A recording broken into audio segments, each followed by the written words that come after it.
big news. I have a little news flash. Let's check the headlines. Nah, it's real news for once. The biggest stories of the local, regional, and national news. This is huge news.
It's time for Michigan Sports Talk Morning Show, broadcasting live all across the state of Michigan and Northwest Ohio. This is X's and Bros.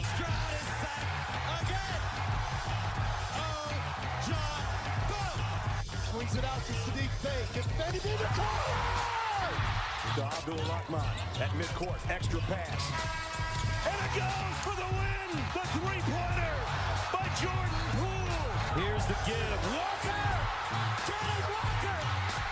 Touchdown! Sparty! Goff's got it. Back, looks, throws, ends up. Yes! Caught! Touchdown to Kurt Myers! They did it! Amon-Ra St. Brown in the receiving end! Sends one to deep left center field. Back it goes, and that ball's out of here! A grand slam from Miguel Cabrera. He's got 2 goals. Larkin in on goal. Scores! His first career hat trick in his 7th season for Dylan Larkin. Here's your host, Anthony Bellino.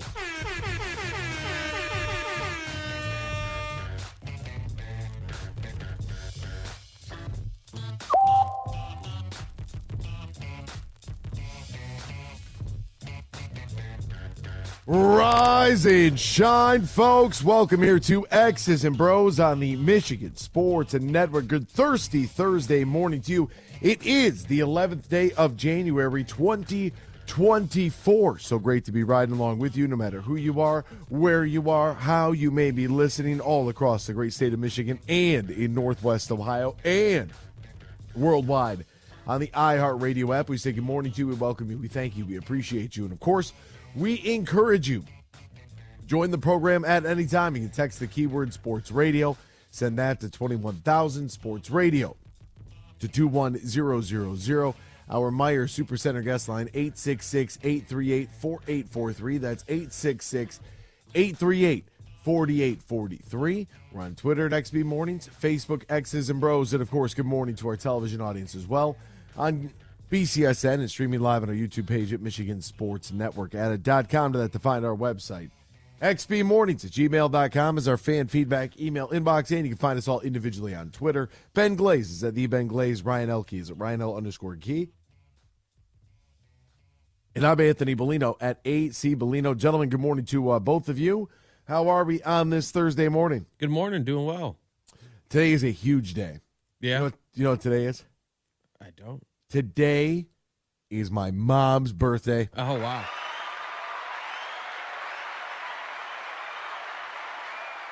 I mean, she called me last night, and I just got home from work, and she was like, hey, do you want to go to dinner tomorrow? I'm like, that's random on a Thursday, but I was like, yeah, sure, like whatever. Didn't even put 2 and 2 together, and then I was like, oh my God, wait a minute, tomorrow's the 11th. It's her birthday. So I sent her a bunch of messages this morning when I woke up. Nice. And I used all of the, if you have an iPhone, they have like different effects that you can use on the screen. So I did all that just to try to see if I could confuse her a little bit. Oh, that's good. Yeah. Get her up and moving this morning. So what's going on in the sports world? Part 2 today. Anything exciting or news or noteworthy that's happening perhaps in the world? I mean, I don't know. Was yesterday kind of a slow news day? Right. Ooh, what is going on in this coaching realm? Yeah, I don't know. My goodness. You know, I get Nick Saban is 72. Like, Nick Saban looks old. He does. Like, he looks old. One of the very few coaches to win both the Mid-American Conference and the SEC. So, the Kent State alum and grad that he is and the success that he had there at Toledo parlayed himself into some other opportunities, the NFL level with the Cleveland Browns, and then, over to Michigan State.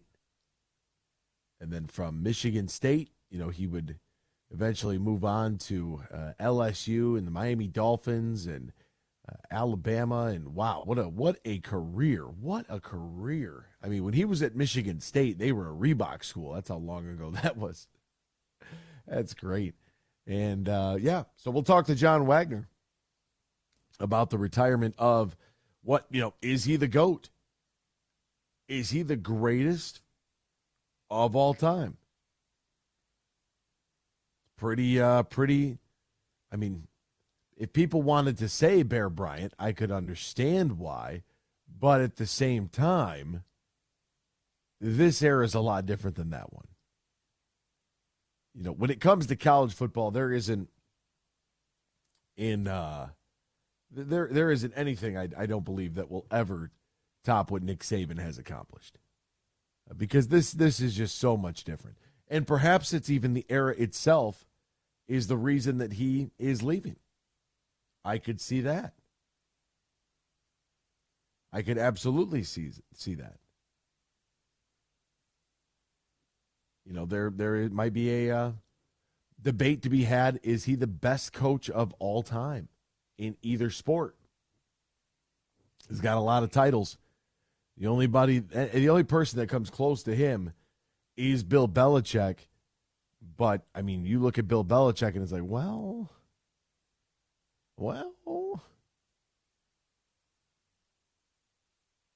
is there a better coaching tree because of Nick Saban? I mean, he's had some coaches that went on to be real successful. That doesn't happen typically when you leave the Patriot way. Typically, you leave the Patriot way, and then that's it. You go destroy a franchise, you go back to the Patriots. Like, that's what that's what kind of happens there. So pretty interesting to see Nick Saban. And then, if that wasn't enough, Pete Carroll is out as the Seahawks coach after 14 seasons. What a tenure he had there in Seattle. 10 playoff appearances, the franchise's lone Super Bowl. And team owner Jody Allen said in a statement Wednesday the decision was made, quote, after thoughtful meetings and careful consideration for the best interest of the franchise. Missed out on the playoffs for the second time in 3 seasons and will remain with the team in an unspecified advisory role. Man, Pete Carroll done as the head man. It's getting weird right now. And this was bound to happen. It always does. Everything is cyclical. I get that. But at the same time, it will be very weird without Nick Saban patrolling a sideline. It will be very strange without Pete Carroll patrolling a sideline. And we're starting to see a little bit of that old guard as it comes in waves. That old guard is starting to be relieved of their duties, whether by choice or if that's it. I mean, think about Bill Belichick in New England. What happens with him there? You could lose Belichick, Saban, and Pete Carroll all in the same season. I mean, that's 3 of the best coaches that have ever done it. I mean, Pete Carroll, I mean, hell, he was doing great at USC until he ran into Jim Harbaugh at Stanford. And then, I mean, Nick Saban was doing great at Alabama until he ran into Jim Harbaugh's Michigan Wolverines. So, Jim Harbaugh, coach record, like, wow. School record Jim Harbaugh. That's pretty crazy. What else is going on in the sports world? We'll try to get you all caught up with all the happenings. We'll do so right now, real quick, in the headlines. Big news. I have a little news flash. Let's check the headlines. Nah, it's real news for once. The biggest stories in the local, regional, and national news. This is huge news. Police in South Florida say a man was fatally shot. Yes. 30-year-old Buffalo Bills fan during an altercation near Hard Rock Stadium after the Bills defeated the Dolphins regular season finale. Dylan Brody Isaacs and his friends were returning to their vehicle after the game on Sunday night. They had an altercation with the driver of another vehicle a few blocks from the stadium. According to Miami Gardens police, the driver pulled out a gun, fired shots, who died, and Isaacs died at the scene. The man then fled an older model Honda Accord, which was located in Palm Beach County the next day. The vehicle was seized as a part of the investigation. Detectives have identified and interviewed a suspect. The Lions' Jared Goff said the chip will, quote, never leave me from that Rams trade. More on this, obviously, coming up later on. According to reports, the NFL offers buyouts to more than 200 employees. That's kind of interesting. They clean in the house in the office. Kawhi Leonard hopes that his deal helps the Clippers keep Paul George and James Harden. He got a 3-year, $152 million deal. Guy never even plays. It's the first season where he's played over 30 games out of the first 36 and God knows how long. And Victor Wembanyama got his first triple-double with the San Antonio victory over the Detroit Pistons 130-108. More on that game next here, X's and Bros, Michigan Sports Network. Fish On, the Ultimate Fishing Show Detroit, January 11th through 14th. At the Suburban Collection Showplace with over 7 acres of the newest fishing tackle, fishing boats, and fishing trips. Take it from fishing pro Mark Zona. This is the largest pure fishing show in the country. It's the Fishing Boat Show. Buy from dealers who know how to rig them right. Shop fishing tackle only available once a year. Seminars on 5 stages. Meet guides and lodge owners. The Ultimate Fishing Show Detroit, January 11th through 14th at the Suburban Collection Showplace. Whoa, put that one in the box. Huge here with a reminder that I'll be broadcasting live for the Suburban Collection Showplace in Detroit for the Ultimate Fishing Show Detroit. I'll be there Friday, 3 until 6, statewide broadcast. Lomas Brown will be at the Impact Power Sports booth where you can register to win Lomas's Lions golf cart. It's this Thursday through Sunday, the Ultimate Fishing Show Detroit at the Suburban Collection Showplace in Novi. Look for the huge show in Lomas Brown there Friday starting at 2 p.m. Imagine this, a day filled with indulgence, bursting with excitement, and packed with extraordinary moments that build memories to last a lifetime. A day that is unmistakably yours, at the place that is undeniably spectacular. Whether you're winning big, dining lavishly, or relaxing oh so comfortably, it's your getaway reimagined at Soaring Eagle Casino and Resort. Roast Umber is a farm-direct coffee sourced from Central American farmers and roasted in Grand Rapids. And also the Nitro Cold Brew Coffee is a convenient and healthy option for energy with no sugar or additives. Look for it at your local retailer or at roastumber.com.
Kroger always gives you savings and rewards on top of our lower than low prices. And when you download the Kroger app,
This is X's and Bros on the Michigan Sports Network. Welcome back here to X's and Bros, Michigan Sports Network. You know, golf season might have come to a close, but I'll tell you this much. It's a great time to schedule your 2024 plans and do it right now.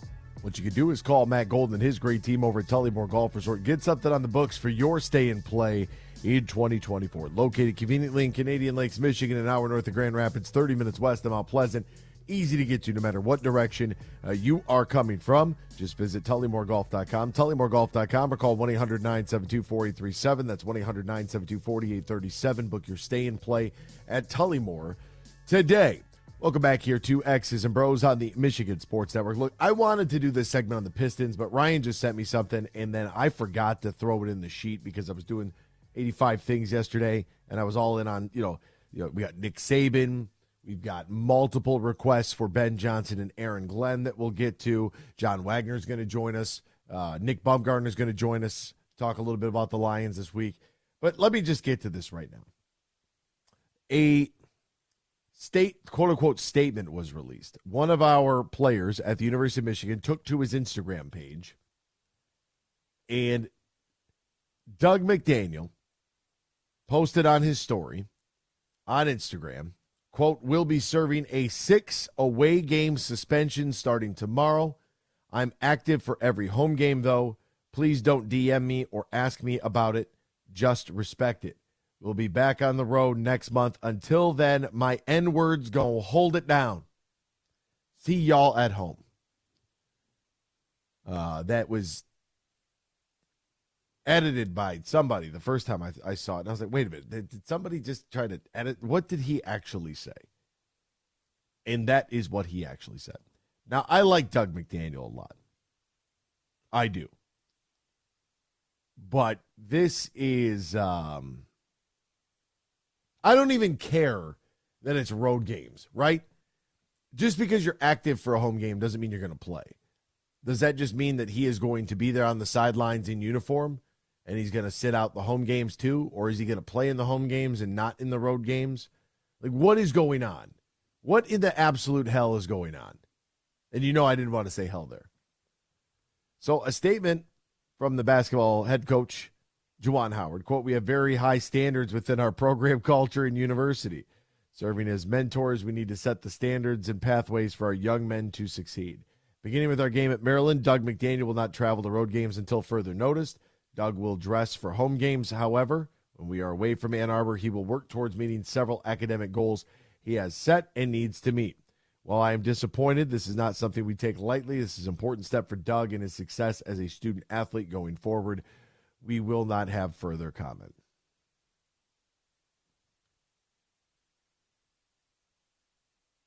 I haven't seen John Sanderson in weeks.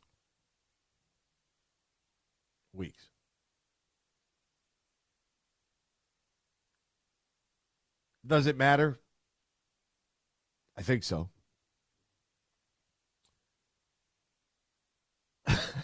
A guy by the name of Not Tony Petiti on Twitter said, naysayers gonna hold it down. This dude wearing a tether or something. That's another great one from John Gordon. Dude got house arrest, but it's campus arrest. So, like, oh man, this is such a bad look on so many levels. All right, I'll circle back to this when it's all said and done. You have my word on this. You have my word that I will circle back to this when we get back after the new year, right? Using as much corporate jargon as I can. I will say this. I am disappointed. I know that Doug is going to talk the way that Doug wants to talk. And it's not my responsibility to police that. And I know that however Doug talks to his friends is probably totally different than when he sits in front of a microphone. I get that too. I'm the same way. I also believe that when you are out and about and when you are in the public light, and if you are going to release a statement on your own via Instagram, which sounds weird to begin with, it feels like somebody should have said, hey, don't say anything. We're going to release a statement. That's going to be it. Don't worry about it. To use that word in the public light like that, some people are going to be like, oh, old man yells at cloud. No, I get it, man. I understand. And I'm not here to tell him how and what to say. Just don't say that. Just don't say that, right? The idea of when you go to work, act or pretend like you're going to a guest house for dinner, that's the way you should behave. Kind of the same thing when you put the microphone in front of your face. Like, kind of the same thing. The proverbial microphone being a statement on Instagram. Like, we weren't going to see that. Like, people aren't following. I don't follow. The only reason I saw it, I knew it was coming, but the only reason that I saw that it happened last night and it happened via Instagram is because Dylan Burkhardt from Hoops had put it out. I have never heard in my life of an only road game suspension.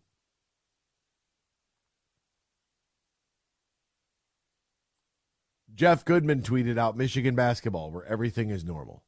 That's what it looks like. That's what it looks like. But I'll get to all of that when I have the ability to get to all of that.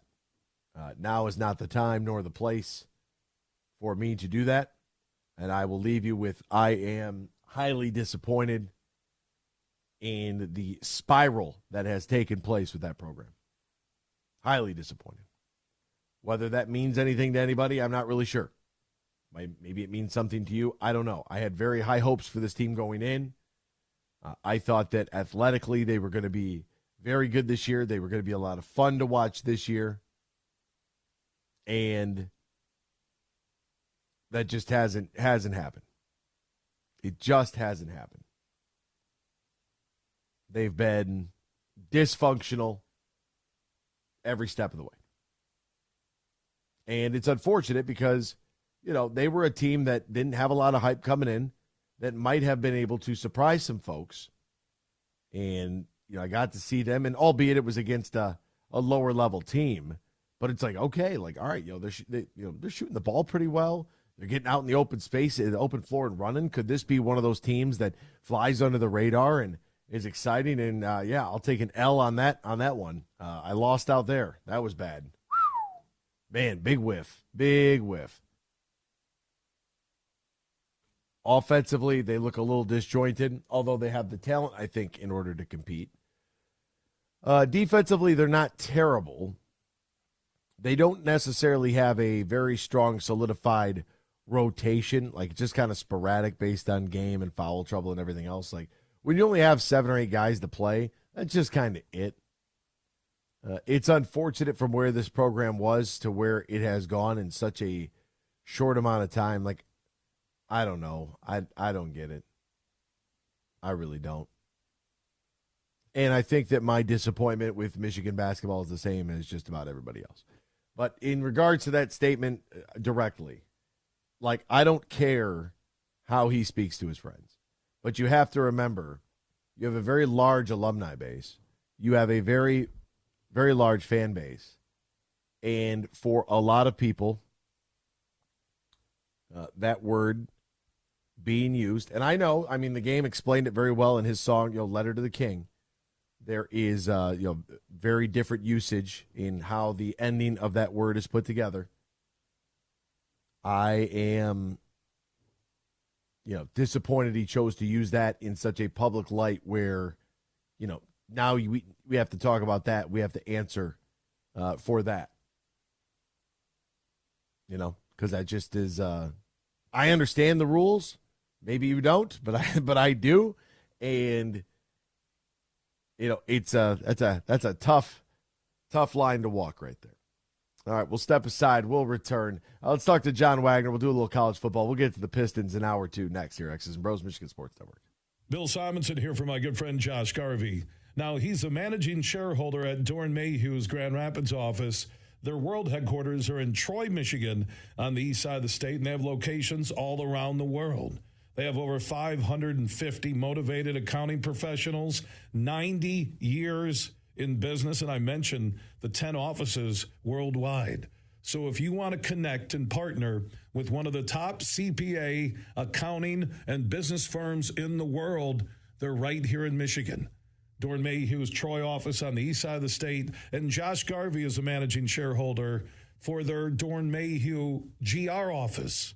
Right there by the S-curve, you'll see the new Dorn Mayhew sign. You can find out more. Just Google Dorn Mayhew. That's DOERENMAYHEW or Dorn.com. They're one of America's and the world's top CPA, accounting, and business firms. They're Dorn Mayhew. Save big on fuel with M-Perks. Earn points on your Meijer purchases in-store and online. Then use your points to claim a fuel reward and save up to $1 off per gallon of gas at Meijer. Claim your M-Perks fuel rewards in the Meijer app and ID at the pump to save. Plus, earn points for qualifying Meijer Express purchases and look for exclusive Meijer Express offers. Download the Meijer app to sign up or see Meijer.com to learn more. 10 cents to $1 off per gallon based on points earned. Exclusions apply. Not valid in Wisconsin. Max 30 gallons. Huge here for Van Andel Institute Purple Community. Now, they're a grassroots fundraising network powered by the volunteers who support VAI's mission to improve health now and in the future. Learn more at purplecommunity.org. Coming up later today at 3 on the Huge Show on the Michigan Sports Network, I'll deliver huge opinions on everything you're talking about.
This is X's and Bros on the Michigan Sports Network. Welcome back here to X's and Bros on the Michigan Sports Network. Ben Glaze, Ryan Elke, Anthony Bellino, all joining you. Joining us now, a member of the National Football Foundation and Football Writers Association of America. Typically, we do this on Wednesdays. This week, it's on a Thursday. But regardless, the streak continues. His name, John Wagner. Find him on Twitter at John Wagner Media. I've been looking for all the Michigan doubters. I've been looking for Paul Feinbaum. I've been looking for Pete Thamel. All I want to know is... It's good to see you. Look at you. What's going on, man? How you doing? Preach. What's up? How are you, John? What's happening? Yeah, Anthony, I expect you're going to be on this high for at least another week. So, another week. Try another lifetime. Are you kidding me? Another week. Come on, John. News might change that. That's all I'm going to say there. But, yeah, no, I get it. Hey, enjoy it. Great game. Very solid, convincing win. Congratulations to the Wolverines. I personally am a little slice of heaven. Thank you for asking. But I have to admit, I'm curious.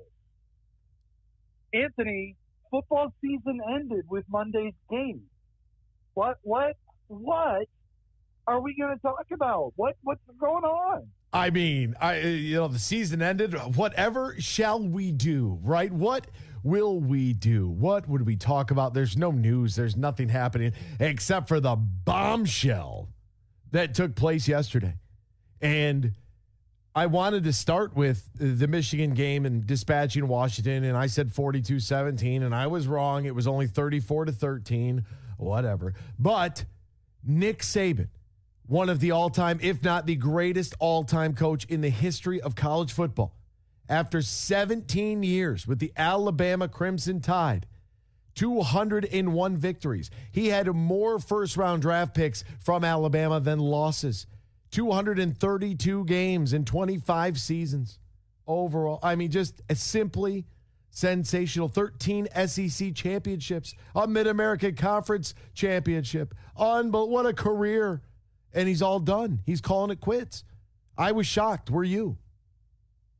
Well, first of all, not bad for a Kent State grad. I mean, those Kent State grads are very special, no matter what they're doing, Anthony. That's all I'm going to say about that. I mean, just, can't read, can't write.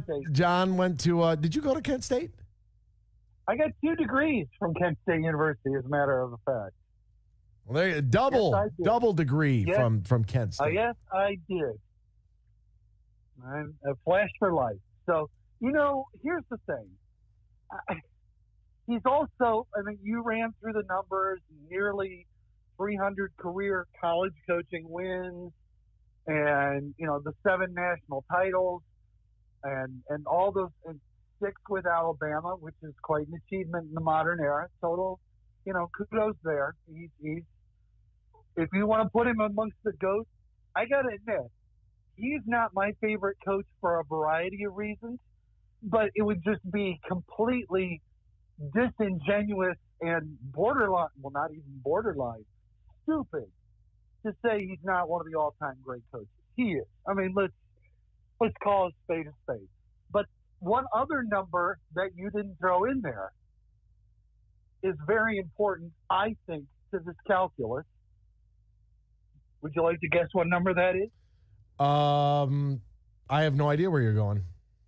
It's 72. You know where that number fits in? 72 years after his birth. Indeed. Yeah. I mean, he's 72. How much longer do you want to do this? And hey, listen, during this conversation, I'm going to say this a couple of times. I speak with no insider information here. None. Watching it from afar. And I'm even farther afar than all your listeners because I'm in icy, snowy East Central Minnesota, okay? So this is me watching it from a distance just like most of your listeners. However, 72 is a big number. I mean, he's been doing this, what was the number, 17 years at Alabama? And, the landscape is changing. whether it's these new NIL rules, the transfer portal, all those, the changing surface of what these leagues are becoming. At 72, I'm guessing here. Again, I want to say it clearly. Zero insider info. Maybe it's time for him to say, his mental thought is, I've done this. I've proven it. I've lived it. Maybe it's time for Terry and I to go and live another life, So I want to ask you this then, based off of the 72, right? And we're speculating, but 100%.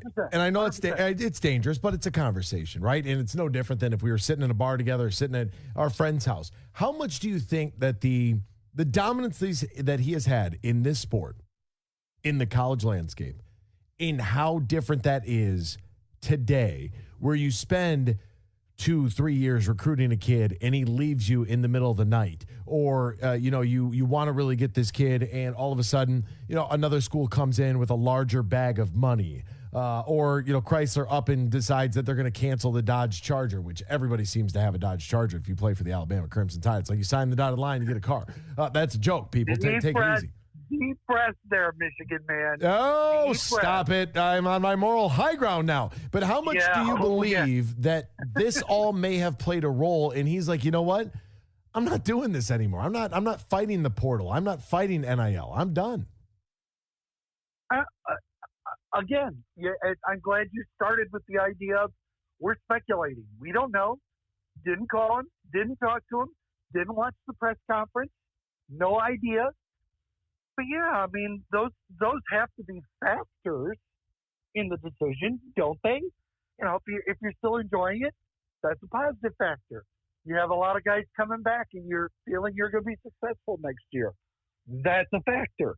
You have a bunch of guys leaving, and that's a factor. You decide, you know what? I think I've done this long enough. It's time for somebody else. It's 100% speculation. But I think it's, if nothing else, it's logical. Okay? You see what I'm saying? Those make sense. I don't, again, watching from a distance, I don't see him going and, you know what? I've got my line on an NFL job. That's where I'm headed next. At 72, I don't see that. He's a wonderful career. He is an unshakable success. Maybe this is a chance to enjoy it. Pretty interesting that Nick Saban, with 11 SEC titles, a MAC championship, 19 bowl game wins, never had a losing season, ever. His worst seasons were 96 and 98 at Michigan State, in which he finished 500. And in case people want to know, there is a Chicago Tribune story where Saban is quoting saying, quote, at Michigan State, we were never number one. It was always Michigan this or that. In Ohio, it would be Ohio State. In Indiana, it's Purdue. Chicago, it's every other school in the Big Ten. In the East, it's Penn State. Wherever you go, you're looking at someone else when you're recruiting, trying to convince someone you're up there. Oh boy, the people say, "Oh, Saban from Michigan State." Wow, those are just to leave that kind of in there. After Michigan State, obviously he goes and on to LSU.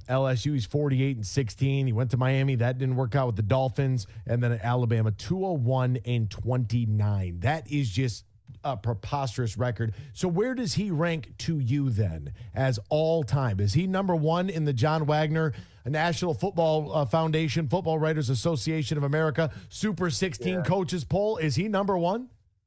Yeah, see, I'm not answering it when you put all those other people onto my boat. If you want to ask John Wagner, college football fan, I'll answer that. But you put all those other entities, that's up for others to decide. Well, you guys can have a poll. We could put one together, the Super 16 coaches poll. I just want to know what you would vote. Would you vote Saban 1? Probably, yeah. I mean, it's tough. There are other great candidates. I mean, heck, he may not even be number one in Alabama. It might be Br0's. So that's hard. There are other great coaches from yesteryear. whether it's Woody Hayes or Bo Schembechler or Bud Wilkinson from Oklahoma. I mean, there are some great coaches out there. So, yeah, he put it this way. If we're making a Mount Rushmore and we got a top 4, if you don't have Saban's head up there, you're doing it wrong, period. Now, but that's not the question, Anthony. The question is, who replaces Nick Saban at Alabama? Oh. Let me ask you this. Let me just get you rolling. You are name an ultra successful college football coach whose name isn't Saban, Smart, Harbaugh. That's about the list. You can't use those. Dan Lanning from Oregon, $20 million buyout. Yeah, you stole my thunder there. Yes. Dan Lanning would be a very logical choice for that job based on he has SEC roots. He coached at Georgia. You know, Oregon's a great program. Don't get it wrong, but it ain't Alabama. So, you know, he would be a logical candidate. I would think, again, watching from afar with no insider information, that he'd be their top choice, honestly. Okay. So yeah, there's a pill to be swallowed there, and it's a $20 million buyout. Having said that, can Alabama do that? Yeah, sure. Yeah. Yeah. Very, very interesting. What about a guy who just coached in the national championship game? Kalen DeBoer, $12 million buyout. Dabo Swinney, $7.5 million. Mike Norvell, $4 million. A little bit more manageable. A little bit, Norvell with what he just did with Florida State. Would that be of intrigue to him, knowing that if they stay in the ACC, there's no respect there unless your name is Dabo? Then they'd give you the nod. But outside of that, like I don't know. I don't know what they do next. And the other question I have to piggyback off of that is Saban is retiring. That opens up the portal window for 30 days for every player on that roster. I mean, talk about portal combat. This changes the entire landscape of the country for all the power players. Shedeur Sanders, Deion's son at Colorado, already hit Twitter and said Alabama players tap in, which is young person jargon for reach out, contact us. Let's circle back, send an email, correspondence, por favor. Exactly, and you got to remember there is a huge domino effect from there. And I just say that Lanning gets the job from Oregon to Alabama. Let's just say that opens the portal for Oregon players, and then he's replaced by, name a coach. That coach's kids suddenly have 30 days. Portal combat. Portal combat, exactly, no question. But again, I'm gonna. This is at least the third time I've said it, if not the fourth. I hope it's not a drinking game for every time Wagner says, I have no insider information, I'm watching from a distance. Because if it were a drinking game, you would have to get every one of your listeners off the road, man. Everybody. But I'm going to say it again. Watching from a distance. Zero insider information. But having said all that, it would not surprise me if Dan Lanning is not the number one choice, really. And their number one choice is Dabo Swinney.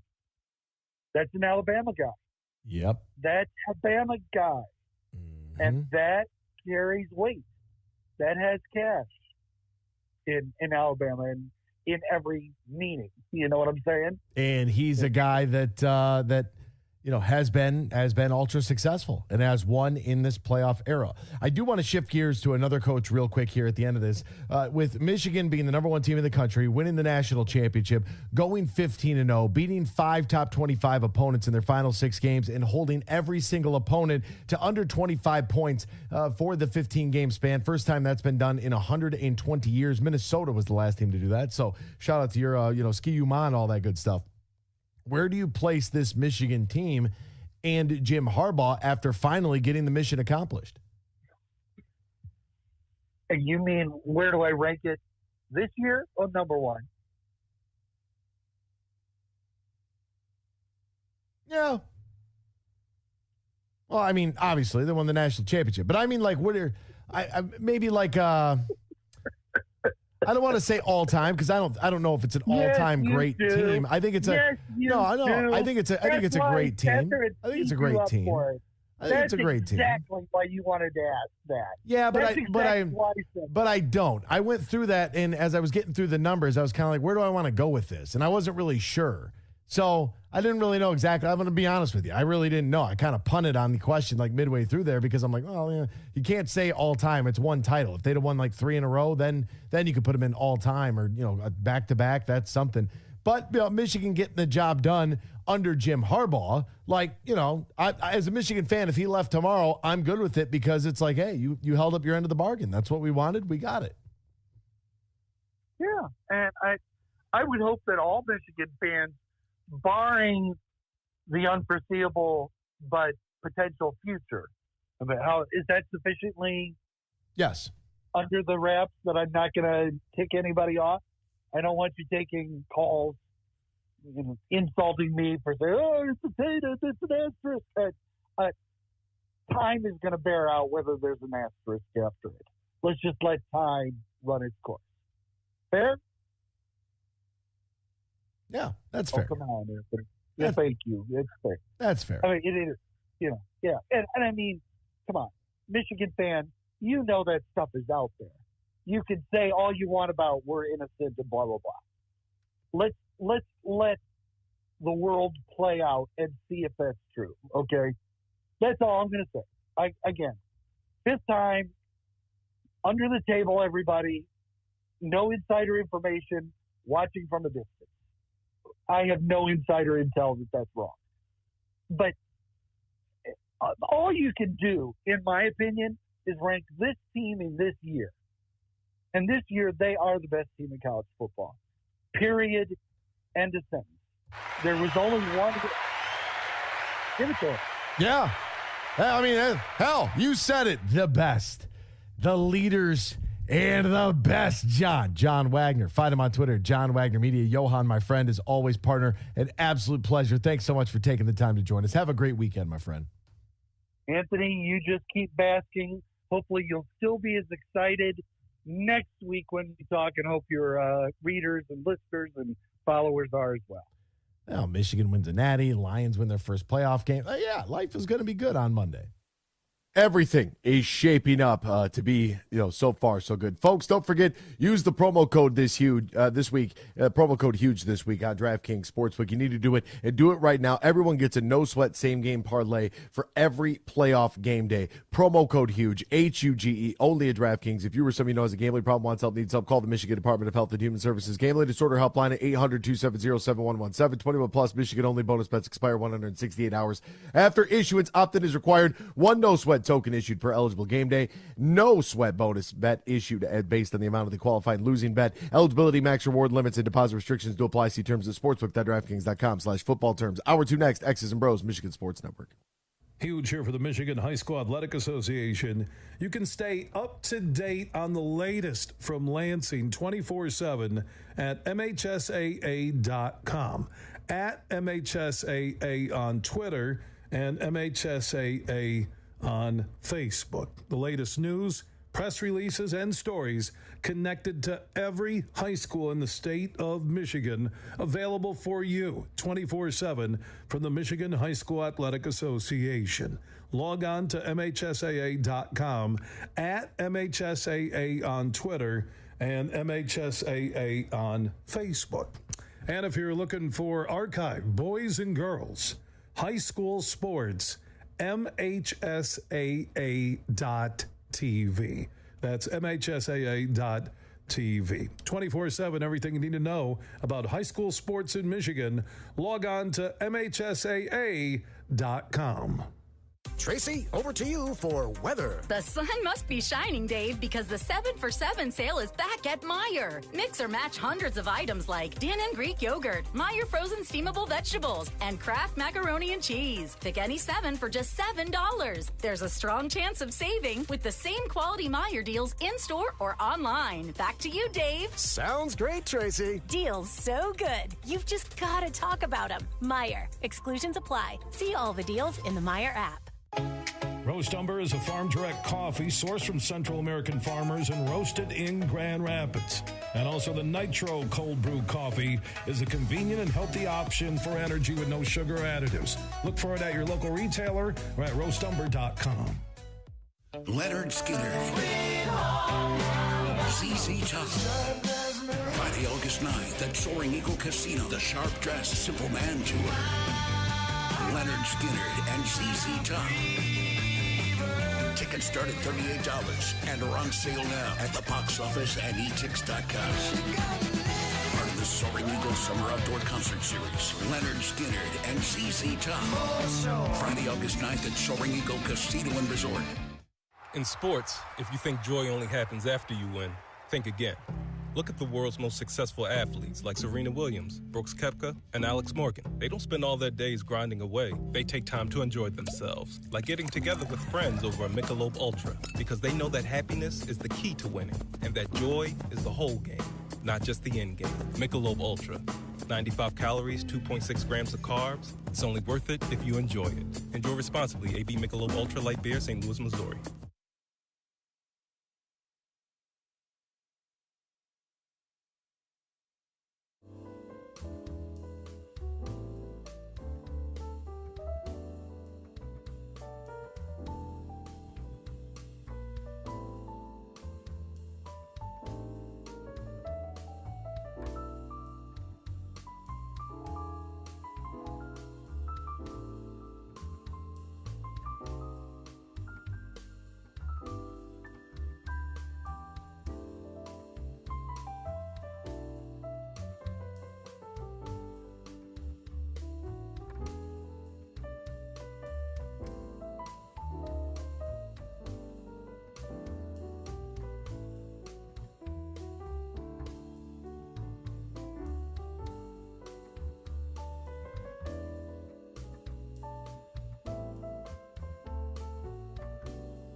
morning, everyone. It's time for Michigan Sports Talk Morning Show, broadcasting live all across the state of Michigan and Northwest Ohio. This is X's and Bros. Good morning. Good morning. Good morning. Good morning. Good morning. Good morning. It's a good morning. Wake up to a brand new day. Hello. Good morning. Good morning, Vietnam. Here's your host, Anthony Bellino.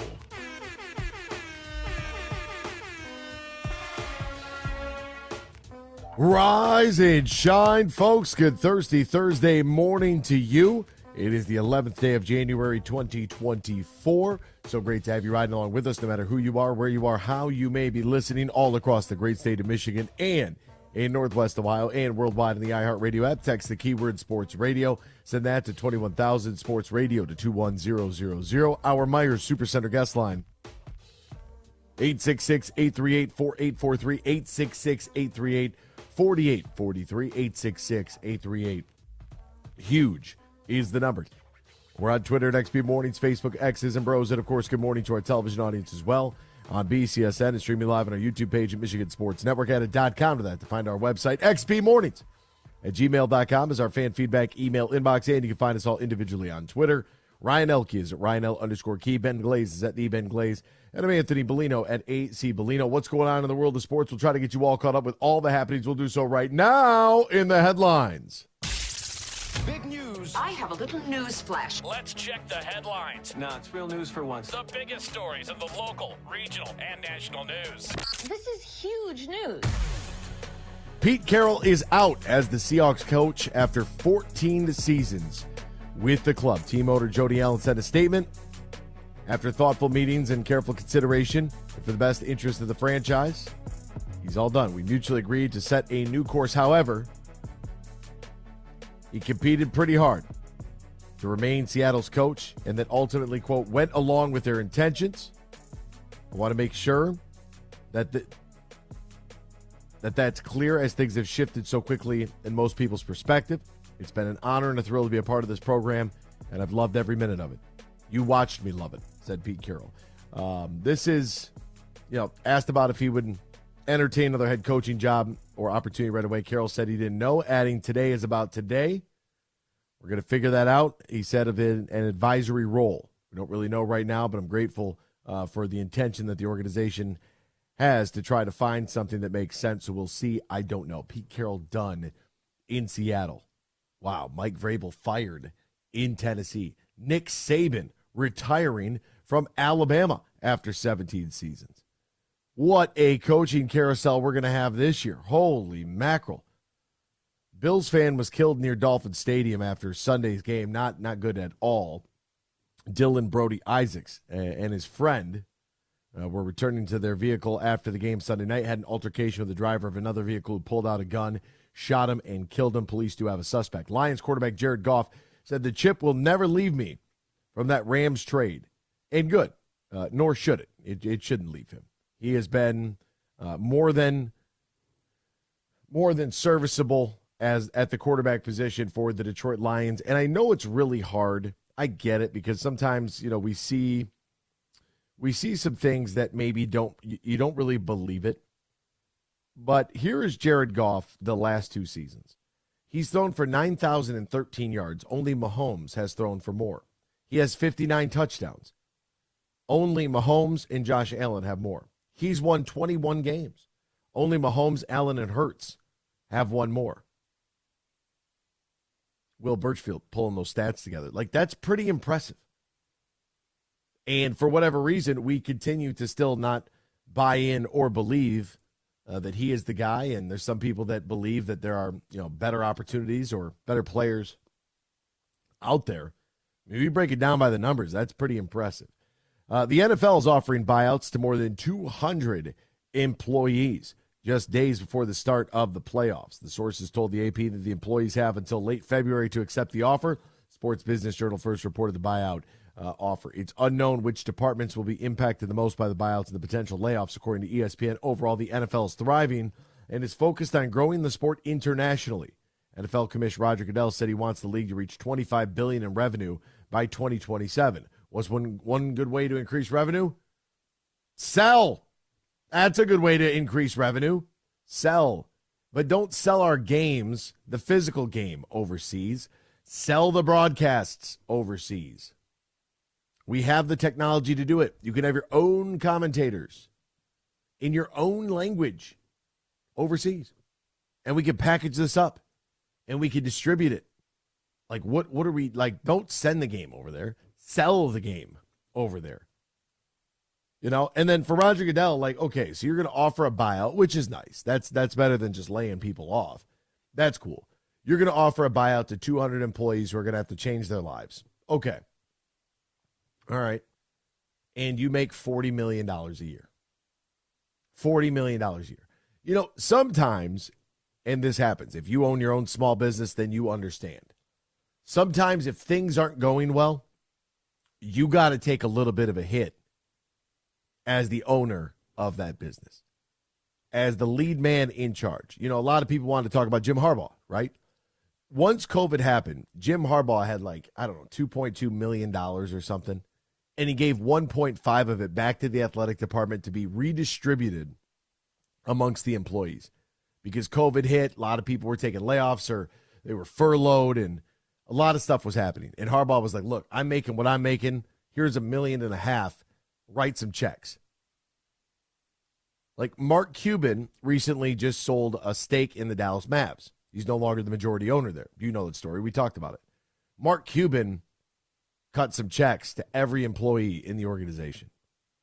Like, that's leadership. When the ship is sinking, the captain of the ship can't panic. Flat out, point blank period. You cannot panic. You have no time for that. It's like that old story with Blackbeard. And, his first mate comes to the deck and he says, Blackbeard, there's a, Spanish ship on the horizon. And he said, bring me my red shirt. And they go and they assault the Spanish ship. Well, then, next week, 2 Spanish ships are around this bay here. And his first mate comes out. He said, Blackbeard, there's now 2 Spanish ships. He said, that's all right. Bring me my red shirt. And they go out, they sail around the bay, and they take out both ships. And Blackbeard says, or the first mate says to Blackbeard, he goes, how come every time we're about to go to battle, you ask for my red shirt? And Blackbeard said very simply, because if we go into battle, if I get hit and my men see that we won't stand a chance. So if I'm bleeding, I need to bleed into this red shirt so they'll keep fighting so we have a chance because they believe in me. First mate was all excited. Then 3 weeks later, first mate runs up to the deck and he's like, Blackbeard, the entire Spanish armada is on the other side of this cove. And he looked over at his first mate. He said, bring me my brown pants. Bing bong. That's what leadership does. That's what they do. And so, your business is taking a hit, Roger Goodell. You're going to have to lay off some employees. These people have lives. They have lives. They have families. They're probably in New York. It ain't cheap to live there. Do you need $40 million? Is that what you need? You absolutely have to have $40 million? What are you doing? It's just a question. I'm just asking questions. Is there 1 or 2 trips that you could probably say no to and redistribute that money somewhere else, more meaningful? I mean, maybe. I'm just throwing it out there, Roger. I don't know. Kawhi Leonard hopes that his deal will keep the Clippers in charge of Paul George and James Harden. 3-year, $153 million extension for Kawhi Leonard. Hey, good news for Kawhi. He's only 32 years old, and the positive news here is he's played 30-plus games already out of the 36, so that's good. So that's a huge positive. Less load management for Kawhi, more game time. Victor Wembanyama had his first NBA triple-double in the Spurs victory. He looks like an alien out there. The 7'4" Frenchman had 16 points, 12 rebounds, and 10 assists against the Detroit Pistons. 130-108 is your final score. I have reached out to Basketball Reference. I don't know if they'll get back to me, but I at least put the effort in because the Pistons have now lost 6 consecutive games. I want to know what team has the largest losing streaks, multiple losing streaks in a season. We've already set the NBA record with 29. Can we challenge that again this year? Find out later on. We'll step aside. Back with more X's and Bros after this here on the Michigan Sports Network. Bill Simonson here for my friends from Urban U. They are one of Michigan's top med spas. So if you're looking for top shelf skin treatments, anti-aging, body sculpting, and just overall skin wellness, Urban U can help you at one of their 3 West Michigan locations and also in downtown Northville on the east side of the state. Find out more at theurbanu.com. When was the last time you thought about your skin health and wellness? Like I said, skin treatments, anti-aging, body sculpting, wellness, Botox, and more. Let the professionals help you at Urban U. 4 locations in West Michigan. Downtown Grand Rapids, Knapp's Corner. Also in Rockford, their Waxology just north of GR. And you'll find an Urban U in Northville. If you want to discover everything they can do to help your skin wellness, go to theurbanu.com. Welcome to the Drew World Order. Drew Hill, Friday, January 26th at Soaring Eagle Casino. There's a party on this hill. Same show, the soulful bad boy of R&B, Genuine. Ride the pony for a 2-stepping good time. Tickets start at $45 and are on sale now at the box office or online at etix.com. Genuine. Drew Hill, Friday, January 26th at Soaring Eagle Casino. Roast Umber is a farm-direct coffee sourced from Central American farmers and roasted in Grand Rapids. And also the Nitro Cold Brew Coffee is a convenient and healthy option for energy with no sugar additives. Look for it at your local retailer or at roastumber.com. Coming up later today at 3 on The Huge Show on the Michigan Sports Network, I'll deliver huge opinions on everything you're talking about.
call in?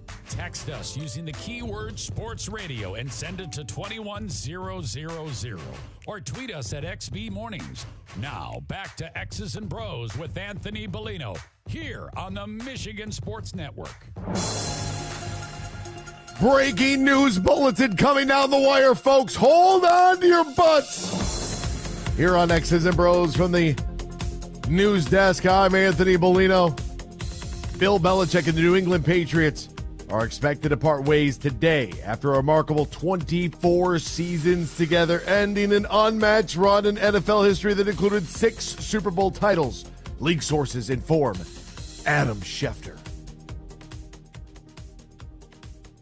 Holy mackerel. Saban, Carroll, Belichick, all within like 12 hours? Nuts. Add Mike Vrabel getting fired in there? Holy smokes. Shout out to my guy Paris, too, listening right now. He wanted to know what Blackbeard's favorite weapon was. That's a running joke in Call of Duty. Anyways, neither here nor there. That is just remarkable stuff here. So, I mean, the initial thought, Mike Vrabel to New England. It only makes too much sense. Why the Titans, and one of my friends, Paris's older brother actually, a huge Titans fan. Mike Vrabel got fired by the Titans, and you would have thought that one, Christopher Jr. here, knows Mike Vrabel personally, and that he died. Like that, it looked like a memorial. Derrick Henry, the same way. Derrick Henry, my man's Instagram story was just highlights of Mike Vrabel and Derrick Henry for 2 straight days. I'm like, they're still alive, guys. They're still alive. Like, nothing happened to it. Like, they're just not with your organization anymore. And the Mike Vrabel firing was shocking because it was like, yo, what are they doing? Do you know how many teams would love to have, especially in that division? Now, we know that the Colts are a little bit more dangerous than originally expected. The Houston Texans are definitely more dangerous than expected. Like, they had a really nice rookie class that came in and produced at a really high level. Good for them. They are back. You know, if you're Jacksonville right now, you got to be just sick to your stomach because Houston got better. They made the playoffs. Tennessee is always around like a 7, 8, 9, 10 win team. Indy, we don't know because their quarterback, Anthony Richardson, got hurt this year so early. Still found a way to be playing for a playoff berth at the end of the year. And Jacksonville just peed down their leg for the back end of the season. So, I mean, that's a really interesting competitive division. Doesn't mean it's great, but it does mean that it's competitive.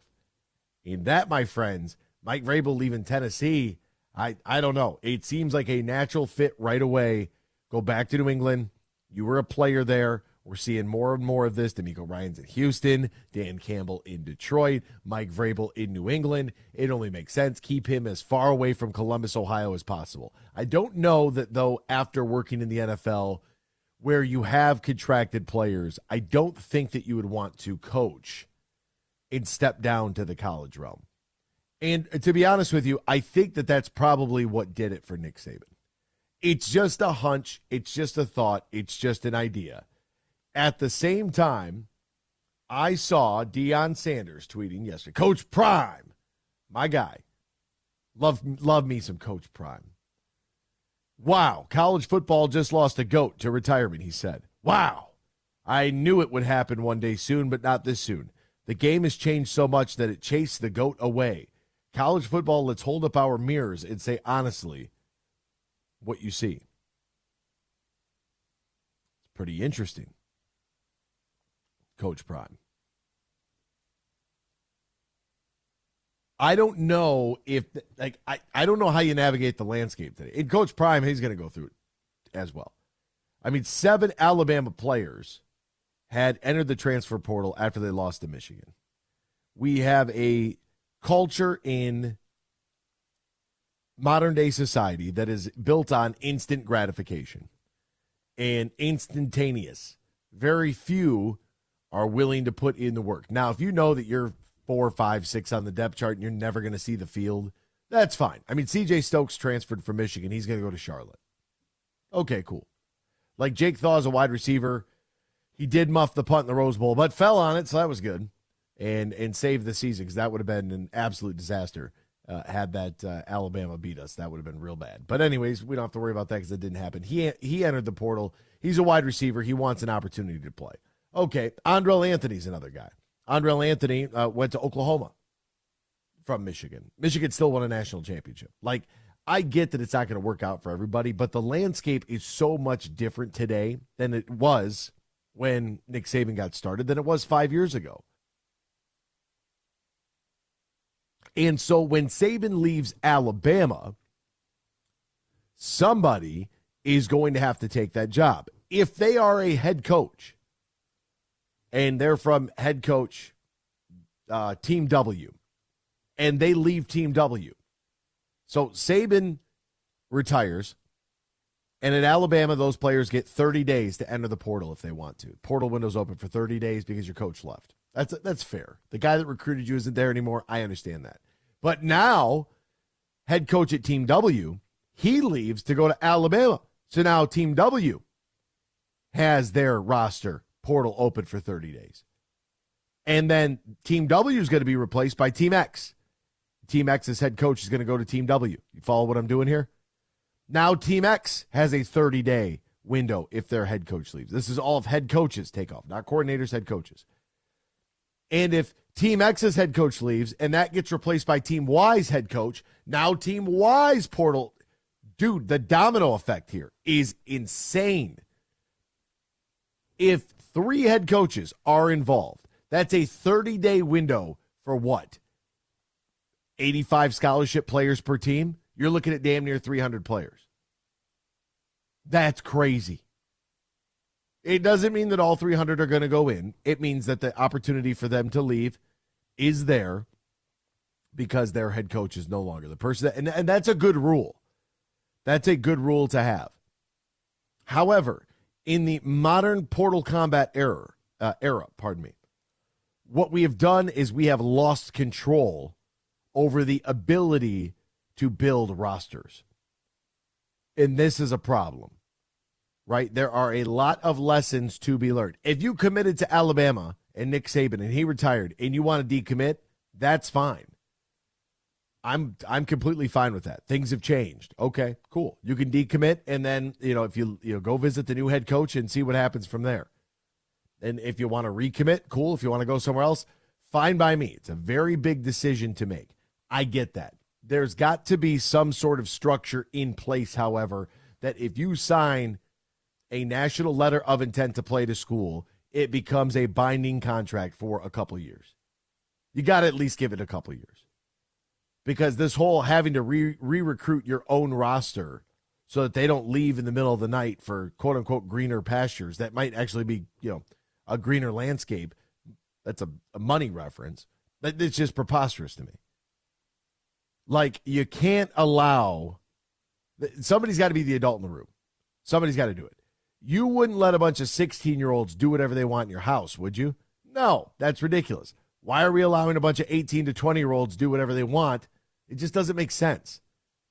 Like, sometimes you have to protect people from themselves. You're 18, 19, 20 years old. You don't even know what you want. I didn't know what I wanted. Well, I mean, that's kind of a lie. I did know what I want. But that's neither here nor there. I'm probably a bad example because I was a hyper-focused individual. Like, I knew the goal. I knew what we were trying to get to. I knew what we were trying to work at. I just didn't take a lot of college visits. So it was easy for me. I took one college visit. That was it. And the whole reason I did that is because I felt guilty. So it just is what it is. But I picked my college. I went to school, but I knew what I was trying to do. A lot of these kids have no idea. Right? So we gotta reel it in a little bit here, folks. You wouldn't let your 16 and 17-year-old, your high school kids, you wouldn't let them run around your house and do whatever they want. We probably shouldn't be doing the same thing here. Did that force Saban out? Speculative, but it's worth asking the question. If that was actually a cause in the landscape, and he's like, you know what? I'm too old for this. I'm not doing this anymore. And now Bill Belichick is gone. Holy jumping. Head coaches. I mean, Black Monday turned into Black Thursday. Wow.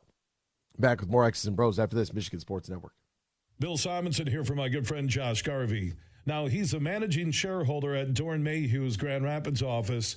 Their world headquarters are in Troy, Michigan, on the east side of the state, and they have locations all around the world. They have over 550 motivated accounting professionals, 90 years in business, and I mentioned the 10 offices worldwide.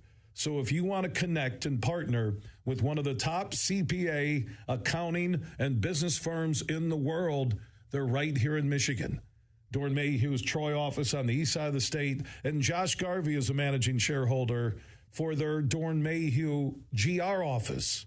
Right there by the S-curve, you'll see the new Dorn Mayhew sign. You can find out more. Just Google Dorn Mayhew. That's DOERENMAYHEW or Dorn.com. They're one of America's and the world's top CPA, accounting, and business firms. They're Dorn Mayhew.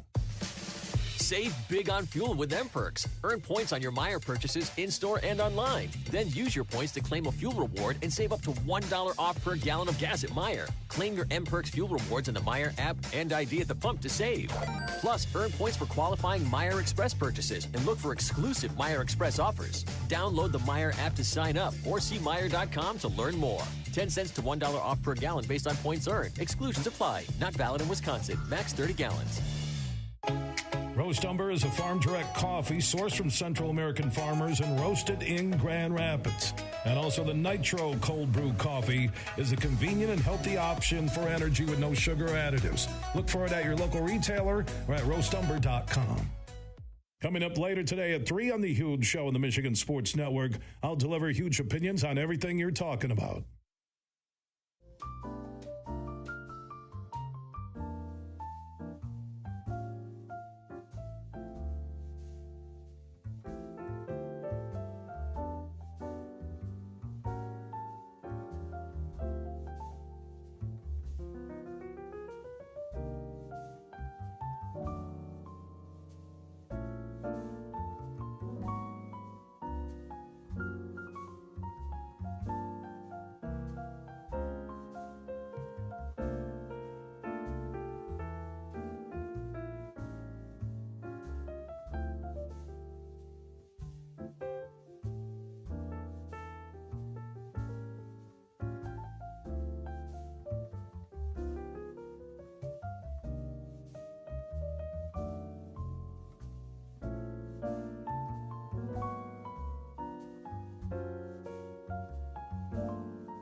From Traverse City to the Glass City, GR to the Motor City, you're listening to X's and Bros on the Michigan Sports Network.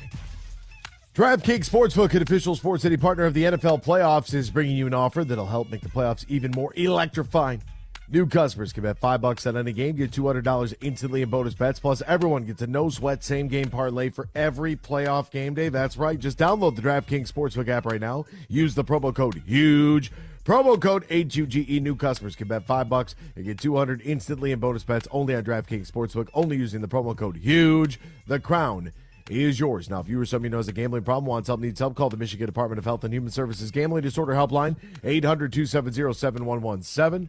21 plus, Michigan only. Bonus bets expire 168 hours after issuance. Opt-in is required. One no sweat token issued per eligible game day after the opt-in. No sweat bonus bet issued based on the amount of the losing qualifying bet. Eligibility, max rewards, limits, and deposit restrictions to apply. See terms at sportsbook.draftkings.com/football terms. Welcome back here, X's and Bros, Michigan Sports Network. Is Ryan still on the line over there, Ben? Yeah, he is. Ryan, what's up, man? Nothing, just a nice little coach morning session this week. I mean, I know we all heard the inklings of Pete Carroll, heard the inklings on Bill Belichick. Nick Saban was a huge surprise. You know who called that was Bomani Jones. Bo said it like a few weeks ago where he was like, this has got to be it for Saban. And I was like, man, that's interesting. But I didn't really believe it when I heard it. So I was like, yeah, I won't pay any attention to that. Like, whatever. But yeah, Bo was right. It's pretty crazy. Like, coaching carousel on crack. Maybe it's just a little rotation. Maybe Saban will go to New England, Belichick will go to Seattle, and Pete Carroll will return to college and go to Alabama. Yeah, I mean, I don't know, man. Or if you want to see the funniest thing possible, see Mike Vrabel go to Alabama and Ohio State fans just go in shock. That would be best case scenario. As long as Mike Vrabel doesn't go to Ohio State, I don't care where any of these guys go. Just stay the hell away from them. There's no reason to go there anyways. They can't win. The portal players, whatever. Denzel Ward's coming. They're not Denzel Ward, but who's the corner that's coming back? Denzel Burke. Denzel Burke.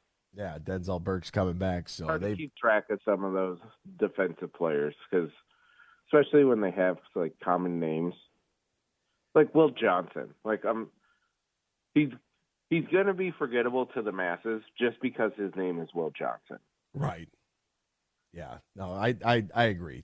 There is, to the masses, yes, but to the maize and blue, number 2 will live on forever. Yes. But the coaching carousel that's taking place right now, I mean, it's pretty shocking. Like, I don't know what the total number of openings are because like, I don't believe that the Raiders' job is open. I honestly don't. Because we have Seahawks, Commanders, Chargers, Raiders, Panthers, Falcons, and Titans. I think the Raiders are probably out here. I think they elevate Antonio Pierce. Don't blow this. Don't make it more difficult. You just had to replace. Don't blow it again. Right. You just replaced what's his name with McDaniels. So like, don't do it again. Just hire Antonio Pierce. The players love him. Like, keep it moving. So I don't really see that. You can now add the Patriots to this list. So you have 8 openings. That's 25% of the league right now. And Matt Eberflus is still in Chicago.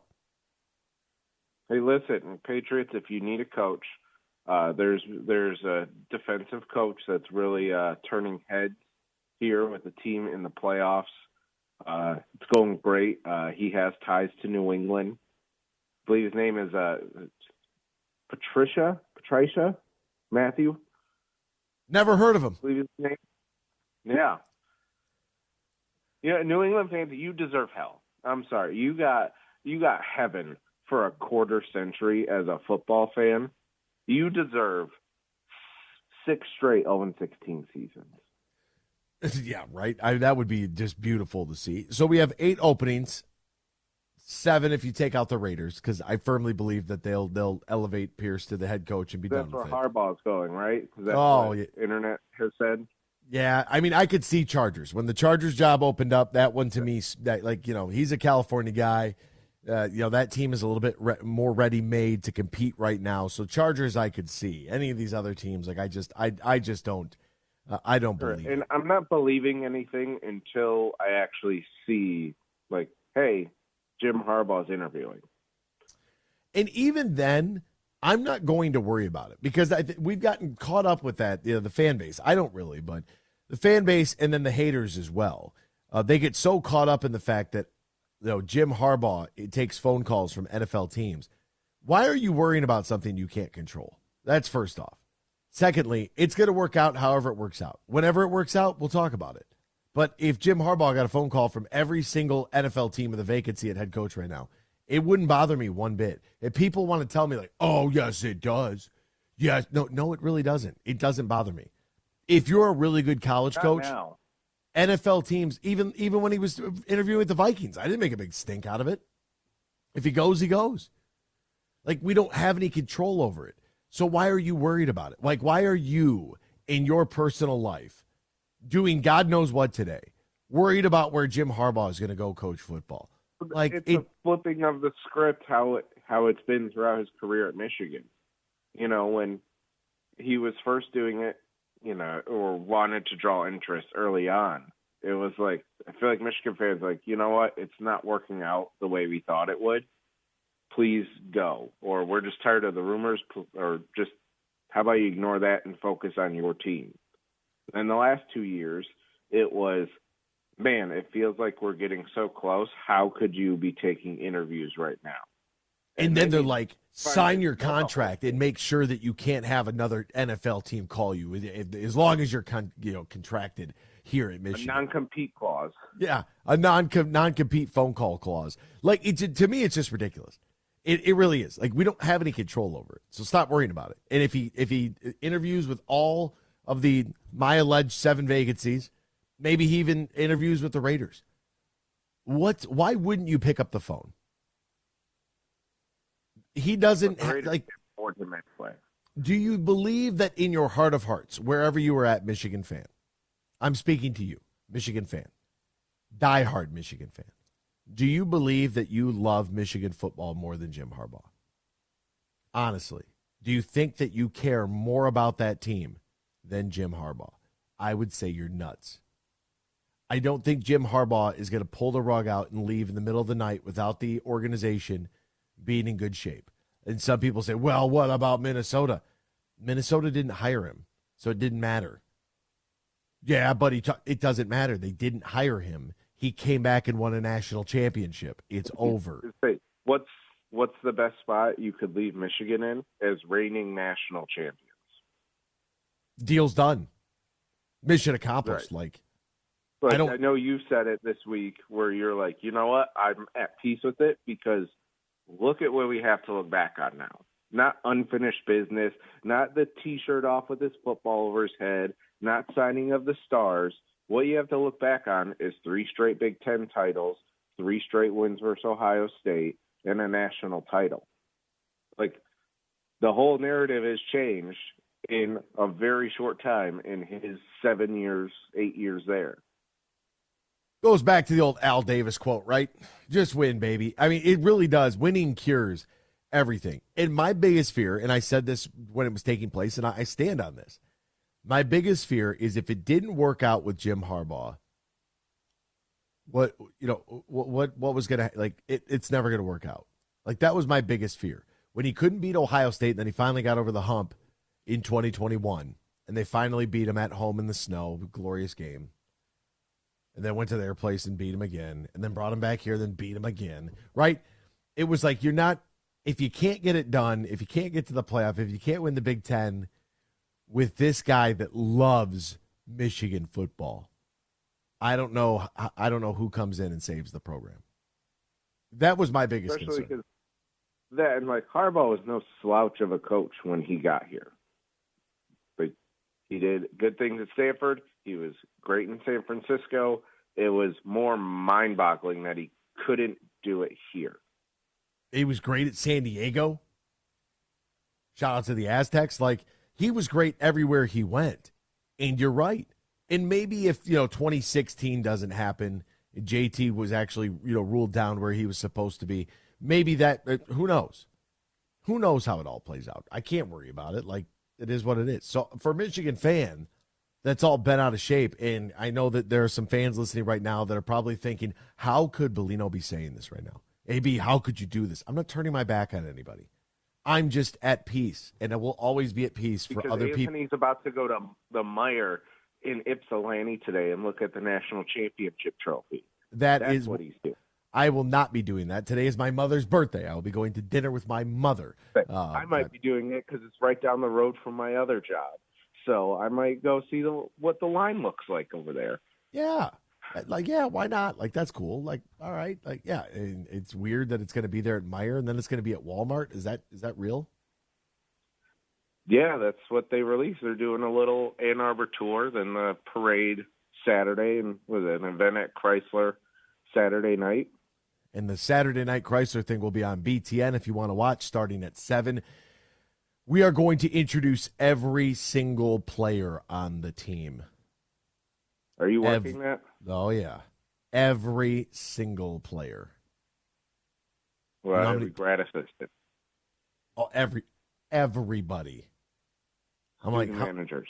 I'm like, how much time do we have for this? Like, we're looking at 5 seconds per person. I'm like, 5 seconds, 150 people. That's it's like 650 seconds. They're like, we got 20 minutes scheduled for it. I'm like, okay, good, because it's going to take, it's going to be quite the production Saturday night. And the cool thing about it is 5 seconds per player. Like, what's the ovation for JJ, Blake, the Don, Will Johnson, Chris Jenkins? Like, don't be the guy that walks behind him. Like, it's Mikey. He likes it. Right. Yeah. Like, you're going to, like, when the ovation's happening for Blake Corum, you're going to have to sneak like 8 names during the applause. Yeah. Yeah. Basically. It might be one of those hold all your applause to the end, but you know how that stuff goes. So we'll see how it plays out. I mean, there's a lot to get to there, but you know, it just kind of is what it is. It'll be very interesting to see. And I guess in closing, for the Michigan fan who does believe that I'm crazy, don't worry about it. Why? Why would you spend any time worrying about something that you can't control? Be present. Be where your feet are. Relax. Take a deep breath. It's all going to be okay. It was all okay before, and it'll all be okay after. And I know that doesn't make for great radio. I know I'm supposed to be up here causing a stir and slandering people and getting everybody fired. Like, I know that, energizing people to call. And I know I'm supposed to be doing all that hit piece, hot take radio, but I don't, because I don't watch sports like that. That, and with winning a championship, I think this kind of gets lost in some of the eras we've seen throughout, college and professional sports. Winning one championship is special. Not every team gets a Nick Saban and wins 6, or gets Bill Belichick and wins 6 titles. Like, winning one is already pretty hard enough. Like, enjoy that, because you don't know if you go another 30 years without one. It's tough to even get there.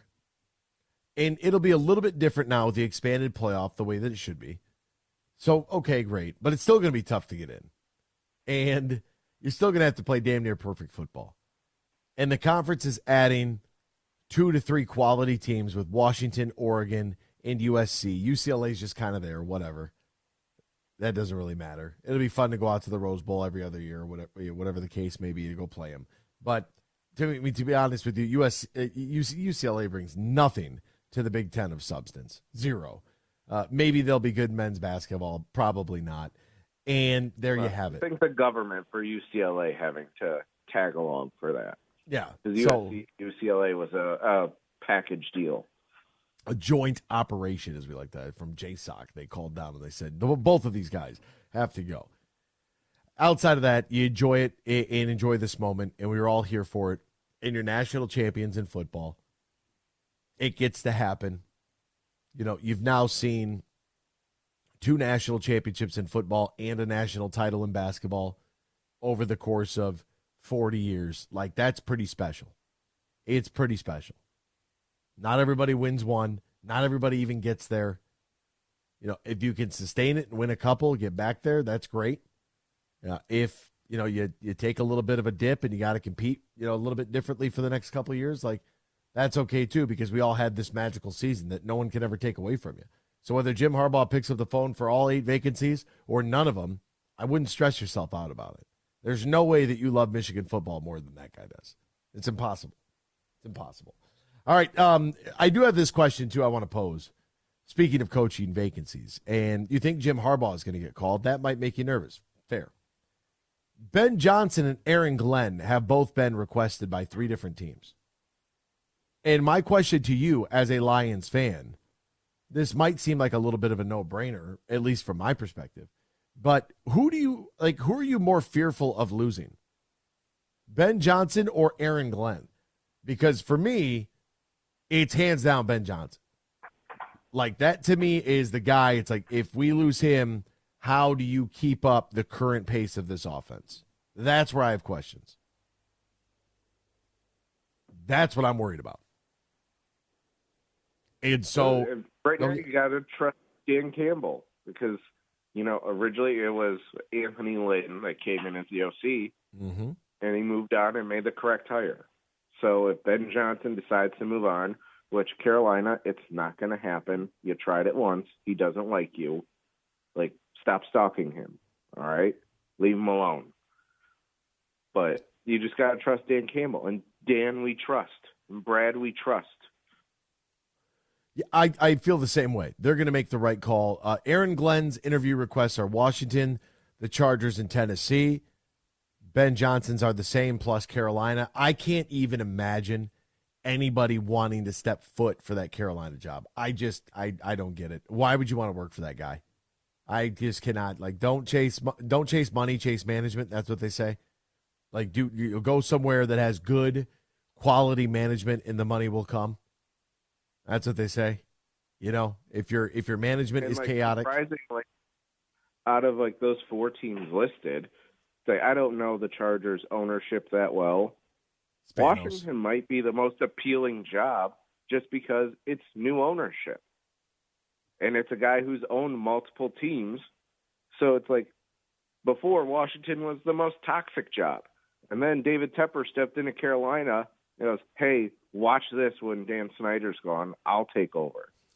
Hold my beer, Dan Snyder. It's my turn to step into the spotlight.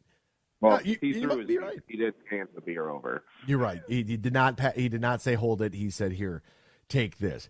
Golf season might have come to a close. We got some crazy weather out there right now, so drive safely if you're out on the roads. But Matt Golden and his team are ready to get you on the books in 2024. Tullymore Golf Resort, Canadian Lakes, Michigan, offering not 1 but 2 championship courses, Tullymore and St. Ives, located an hour north of Grand Rapids, 30 minutes west of Mount Pleasant. It's smack dab in the middle of the state. It's easy to get to no matter what direction you are coming from. Get Tullymore Golf Resort. Establish that as your annual golf trip. Make it a stop if you're coming from the south portion of the state and going north, make it a stop on the way to begin your golf trip. Visit TullymoreGolf.com or call 1-800-972-4837. Back with more Hour 3 next. X's and Bros Michigan Sports Network. Huge here for my friends from Coppercraft Distillery. Now they're a Michigan-based company, and they have a message for anybody 21 and up. You're going to want to get hooked up with this Honolulu Blue, a premium can cocktail. Vodka, blue raspberry lemonade. This special limited edition canned cocktail is available at local stores, pubs, and restaurants. And when you're cheering on our favorite pro football team, TDs, tailgates, and more, make sure you grab a Honolulu Blue from Coppercraft Distillery. Fish On, the Ultimate Fishing Show Detroit, January 11th through 14th. At the Suburban Collection Showplace with over 7 acres of the newest fishing tackle, fishing boats, and fishing trips. Take it from fishing pro Mark Zona. This is the largest pure fishing show in the country. It's the Fishing Boat Show. Buy from dealers who know how to rig them right. Shop fishing tackle only available once a year. Seminars on 5 stages. Meet guides and lodge owners. The Ultimate Fishing Show Detroit, January 11th through 14th at the Suburban Collection Showplace. Whoa, put that one in the box. Huge here with a reminder that I'll be broadcasting live for the Suburban Collection Showplace in Detroit for the Ultimate Fishing Show Detroit. I'll be there Friday, 3 until 6, statewide broadcast. Lomas Brown will be at the Impact Power Sports booth where you can register to win Lomas's Lions golf cart. It's this Thursday through Sunday, the Ultimate Fishing Show Detroit at the Suburban Collection Showplace in Novi. Look for the huge show in Lomas Brown. They're Friday starting at 2 p.m. Tracy, over to you for weather. The sun must be shining, Dave, because the 7 for 7 sale is back at Meijer. Mix or match hundreds of items like Dan and Greek yogurt, Meijer frozen steamable vegetables, and Kraft macaroni and cheese. Pick any 7 for just $7. There's a strong chance of saving with the same quality Meijer deals in-store or online. Back to you, Dave. Sounds great, Tracy. Deals so good, you've just got to talk about them. Meijer. Exclusions apply. See all the deals in the Meijer app. Huge here for Van Andel Institute Purple Community. Now, they're a grassroots fundraising network powered by the volunteers who support VAI's mission to improve health now and in the future. Learn more at purplecommunity.org. Imagine this, a day filled with indulgence, bursting with excitement, and packed with extraordinary moments that build memories to last a lifetime. A day that is unmistakably yours. At the place that is undeniably spectacular. Whether you're winning big, dining lavishly, or relaxing oh so comfortably, it's your getaway reimagined at Soaring Eagle Casino and Resort. Huge here. AB's doing a heck of a job, and I'm ready to drop some huge opinions about what he's talking about later today at 3 on the Michigan Sports Network.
It's time for Michigan Sports Talk Morning Show, broadcasting live all across the state of Michigan and Northwest Ohio. This is X's and Bros.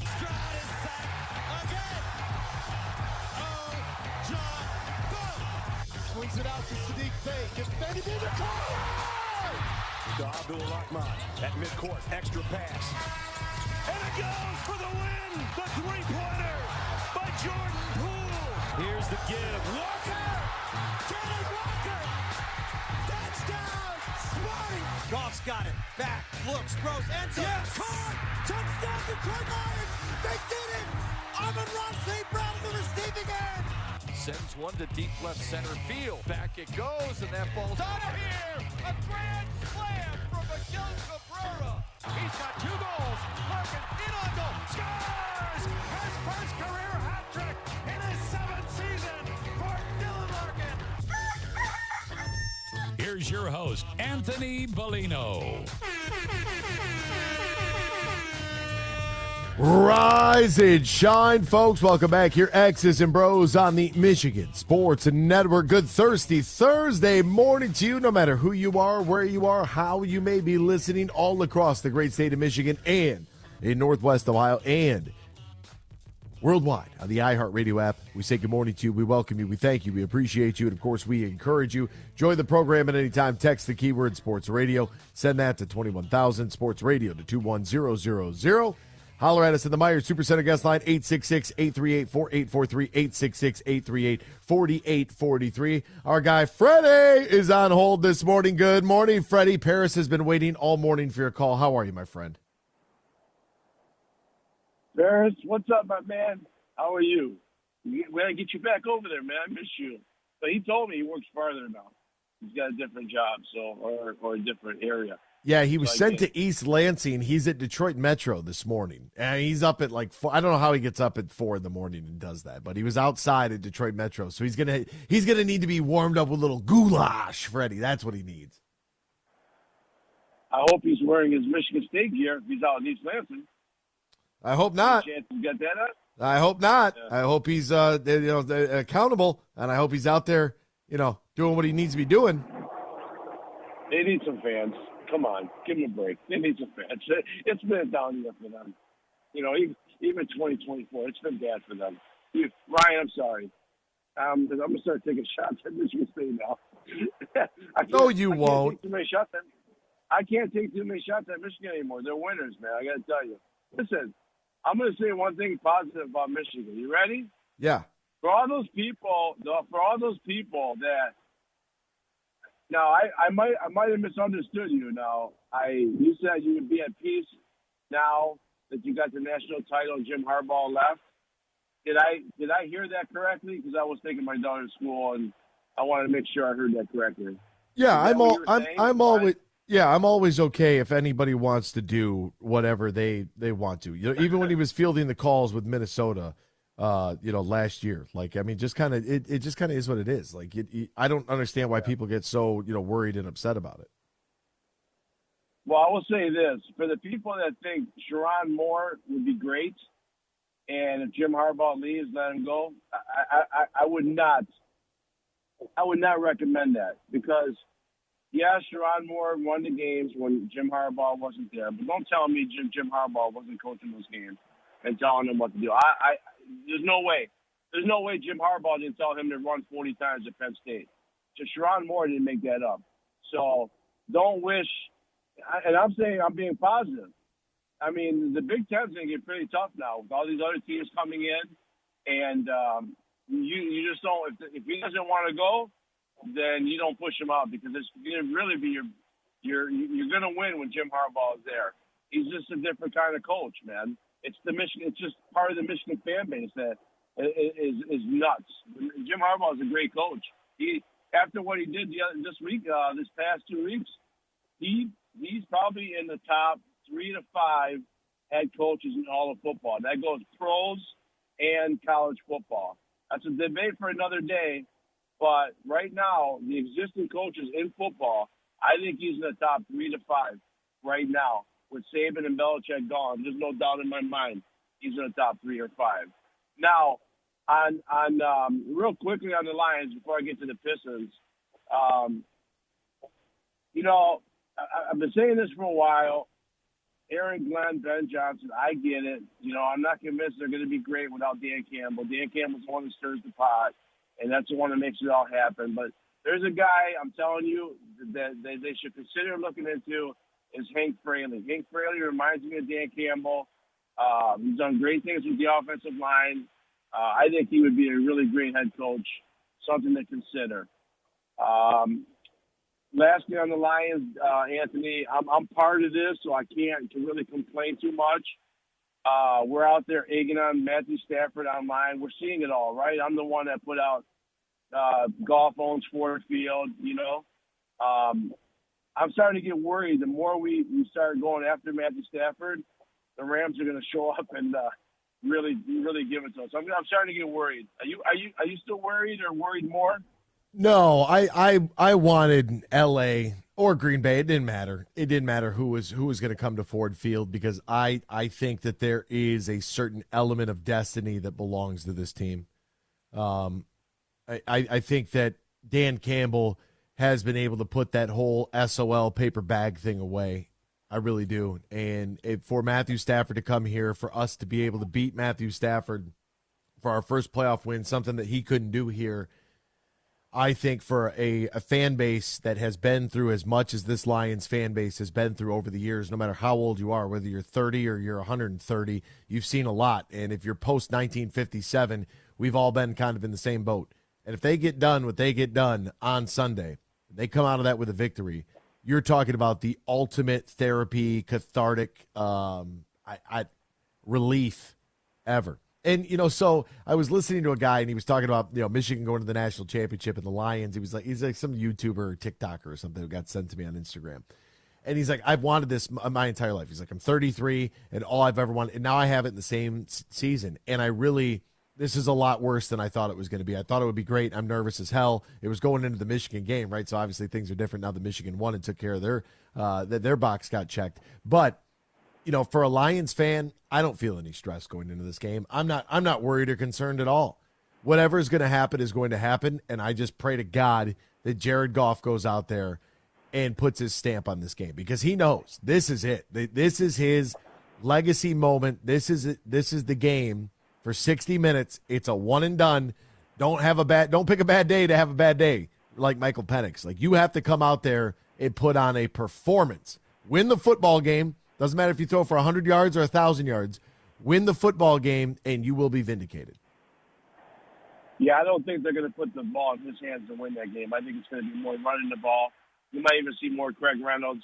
I think they're going to try to keep Stafford off the field. I think there's a big part of the fan base that wants to be Kelly Stafford more than they want to be Matthew Stafford. I'll tell you that right now. But listen, and the Sunday night thing, I like the Sunday night game, but I think that's another concern of mine is like waiting all day. It's part of the song, right? Waiting all day for Sunday night football kind of puts more pressure on the Lions than it does the Rams. But you know what? I'm excited for it. I can't wait. It's going to be like 5 degrees outside. People are going to be shivering to get into the Ford Field. It's going to be crazy. But I'm looking forward to it. Listen, lastly on the Pistons, if we were hate watching for a while, at least I was. And, I'm pulling for the guys. But you know what? It's become you can't even watch them anymore. I got some tickets to the game. I might just go because my daughter wants to go. Even my 9-year-old is like, Daddy, we're going to watch the Pistons today? I go, yeah, the big guy's playing today, the 7'7" guy. Let's just watch him, okay? And she can't believe how big he is. But I'm like, Monty Williams getting up there at the podium every day, Anthony. That's on me. Are we done with this line? It's on me. Are we done? We know it's on him. We know it's on him. But, yeah, it's on him. But, honestly, can the NBA just come in and just clean house and just say, here's the GM and just kind of work things out here? What's going on here? How many more games you got to lose to say, all right, I think we have to clean house here? I don't want to trash Tom Gore's, or Tom Gore, or whatever his name is. I don't want to trash him, but, I don't think he does not care. I mean, do you think he really doesn't care because he makes money? That's what everyone's convenient saying that. It's pretty convenient, but he spent the money on certain guys. I don't think he does. He just doesn't know what he's doing. Can the NBA help him or figure things out, Anthony? He's bad. The NBA can't, but he can help himself by getting rid of that GM and that entire front office. That's a really good start. That's Freddie. We'll be back with more X's and Bros after this Michigan Sports Network. It's time to go in the huddle. 1, 2, 3, top flight. It's a new day to celebrate and be free. It's a new day full of action and excitement because it's a new day for winning only at Soaring Eagle Casino and Resort. It's a new day. Visit SoaringEagleCasino.com. So this is it. The 2023 college football season has come to a close. The Michigan Wolverines finish as the #1 team in the country, followed by Washington at 2, Texas at 3, Georgia at 4, and Alabama at 5. The Big Ten finished with 4 teams in the final poll, with Ohio State finishing 10th at 11-2 on the year, Penn State 13th at 10-3, Iowa was 24th, finishing 10-4. The 4-team college football playoff era has come to a close, with the 12-team college football playoff on the horizon. Massive changes in the landscape due to NIL, the transfer portal, and conference realignment. And at the end of the day, nothing was the same, nor will it be moving forward in the world of our beloved college football. Leonard Skinner, ZZ Top, Friday, August 9th at Soaring Eagle Casino, the Sharp Dressed Simple Man Tour. Leonard Skinner and ZZ Top. Tickets start at $38 and are on sale now at the box office and etix.com. Part of the Soaring Eagle Summer Outdoor Concert Series, Leonard Skinner and ZZ Top. Friday, August 9th at Soaring Eagle Casino and Resort.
Can't call in? Text us using the keyword sports radio and send it to 21000 or tweet us at XB Mornings. Now, back to X's and Bros with Anthony Bellino. Welcome back here to X's and Bros, Michigan Sports and Network. Great to have you ride along with us no matter who you are, where you are, how you may be listening. DraftKings Sportsbook, an official sports betting partner of the NFL playoffs. Speaking of the playoffs, we'll be talking to our good friend Nick Baumgardner coming up next. DraftKings has an offer. It's going to make the playoffs electrifying. Super Wildcard Weekend, 48 hours away. New customers can bet $5 on any game, get $200 instantly in bonus bets, plus everyone gets a no-sweat same-game parlay, baby, for every single playoff game day. Download the DraftKings Sportsbook app right now. Use the promo code HUGE. New customers can bet just $5 to get $200 instantly in bonus bets. Only on DraftKings Sportsbook. Only using the promo code HUGE. The crown is yours. Now, if you or somebody knows a gambling problem, wants help, needs help, call the Michigan Department of Health and Human Services Gambling Disorder Helpline, 800-270-7117.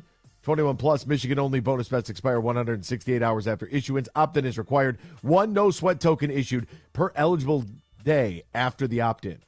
No sweat bonus bet issued based on the amount of the losing qualifying bet. Eligibility, max reward limits, and deposit restrictions do apply.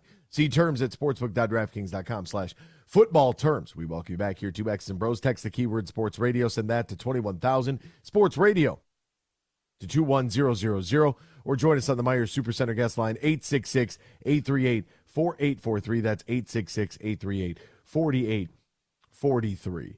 So the question for you is, who are you most concerned about, Ben Johnson or Aaron Glenn? As we are getting more news down the wire as we speak, folks. Another breaking news bulletin for the Michigan Sports Network Sports Update Desk. The Falcons have requested an interview with Lions offensive coordinator Ben Johnson for their head coaching position, according to sources. We love sources. That's via Tom Pelissero. So this is nuts. This is nuts. All these openings, everybody's going to call everybody. They're all going to sit down and do their interviews. And in a couple months, we're all going to have that conversation of who got hired and who didn't get hired and why did people not get hired and did we satisfy it's happening. It happens every year. It happens during the cycle.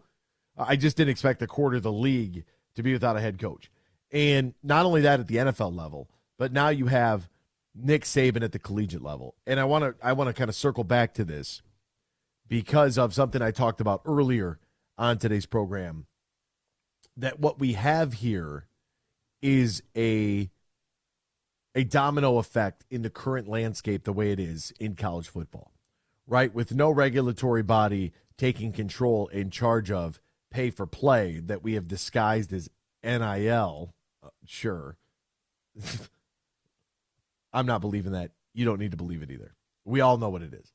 You can't give somebody $50,000 for no service provided, right? What's the provided service? Now, I did see the Donovan Edwards. Ha ha! He was at Raising Cane's the day after the national championship, serving up chicken at Raising Cane's. And I don't know if you've ever been to Raising Cane's, but it's pretty, people like it. I've never been there, so I have nothing for it. I couldn't tell you if it's good or not, but it was pretty cool what he had going on there. And, that's a really good NIL deal. It's a really good deal. And they did a little, they did a video. I don't know where it's at. I saw it. I should have, I don't know if it was on Twitter, Instagram, wherever the hell it was at. But it was really good where he was, he rings up somebody's total and he's like, that'll be 15.0 because of the record, right? It was fun. It was good. So good for him. But the domino effect that this creates now, when you have this coaching vacancy at the collegiate level, at the pro level, it's going to change because you're going to have all these elevations of coordinators and whoever the hottest name is in the sport, they'll get in a couple of years down the road. We'll do it again next year. We do this all the time. But in college football, sure, we have some firings, but we have, we don't see the big names that we have seen across both sports, but namely Nick Saban. I mean, Bill Belichick and the New England Patriots parting ways this morning. That's crazy. But the writing was kind of on the wall. There is going to be, I think it's a 10-part docuseries on maybe Apple Plus that's coming out about the New England Patriots dynasty. Seems a little soon, but everybody wants to do the Last Dance thing, so I get it. At least it'll be worth watching. And there was a rift there between Belichick and Tom Brady and the Jimmy Garoppolo, the strained relationship there. Brady leaves, immediately wins a Super Bowl. Belichick's Patriots spiral out of control. Was it all Brady? Is that the reason Belichick was successful? How come they couldn't win in Cleveland? ... Right? So you have all these other things that may come up. And for me, when I look at Saban retiring from Alabama, Pete Carroll out in Seattle, will he take a job somewhere? We don't know. But Nick Saban leaving at Alabama, although that will get kind of pushed to the wayside now with Bill Belichick being, it reported that this news conference with Belichick and Robert Kraft is going to take place today at noon. You can watch it over on the Four Letter Network if you'd like. There are going to be so many kids now in the portal, unless they're able to elevate from within. And if they hire from within, then that kind of puts all of this to rest. But if they go get another head coach from another school, like Mike Norvell, for example, at Florida State. If you're Mike Norvell at Florida State and your university has tried to enter the transfer portal and get to a different conference because you know that unless you're Dabo Swinney at Clemson, you can't be an undefeated ACC champion and get in to the college football playoff. That will change with an expanded playoff.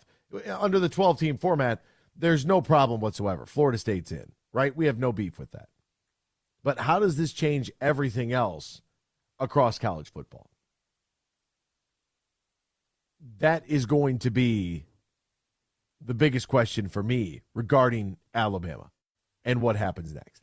Shedeur Sanders, Colorado's quarterback, Deion's son, immediately went on the recruiting train, telling all the Alabama players to reach out with correspondence, also known as, he said, Alabama players, tap in. That's a young person jargon for pen me a letter, right? Correspond with us. Let us have negotiations about you joining our club. It's pretty incredible. And it's going to continue. It's going to carry on. And that ripple effect is going to happen throughout all of college football as a head coach of another program if they take that Alabama job. Now, Dan Lanning, according to one of the Oregon players, I've seen this floated around on Twitter. I don't know if Lanning leaves. He would be an obvious target for Alabama, but he's got it pretty good at Oregon. Oregon's going to be joining the Big Ten. He's got all the resources that he needs. He's at Nike University, for God's sakes. I think you can recruit and have success there at Oregon. And here's the one thing that I don't know, that we absolutely have to mention here, because Nick Baumgardner's coming up next, and we're going to shift gears to the Lions. Nick Saban leaving Alabama leaves a void where sometimes you don't want to be the guy that has to replace the guy, because you're never going to be able to duplicate or replicate the success that Nick Saban had. An all-time great in the modern era of the sport, that's going to be very difficult. I don't know if any other team is going to be able to replicate the success that New England has had under Bill Belichick in that 2-decade-long, quarter-of-a-century run that they had, about 2 decades. And so you have this idea that whoever's coming up next is already behind the 8 ball. The leash is already going to be short. The first sign of trouble, people are going to panic. It would be the same thing if Jim Harbaugh were to leave Michigan. Who is going to be? If they hire from within, I think that satisfies that sort of zest, if you will, from the fan base. If it's Sharon Moore or maybe Mike Hart gets elevated and they keep Sharon Moore at OC, whatever, play it out however you want. Hire, whatever the situation may be. That might temper some of that expectation and zest from the fan base, but there will be a void if there is a little bit of a lapse or a letdown in production. There's no getting around that. We're going to step aside. When we return, the Lions welcome in Matthew Stafford and the L.A. Rams. We'll talk about it next with the Athletics' Nick Baumgardner here on X's and Bros on the Michigan Sports Network. Bill Simonson here for my friends from Urban U. They are one of Michigan's top med spas. So if you're looking for top-shelf skin treatments, anti-aging, body sculpting, and just overall skin wellness, Urban U can help you at one of their 3 West Michigan locations and also in downtown Northville on the east side of the state. Find out more at theurbanu.com.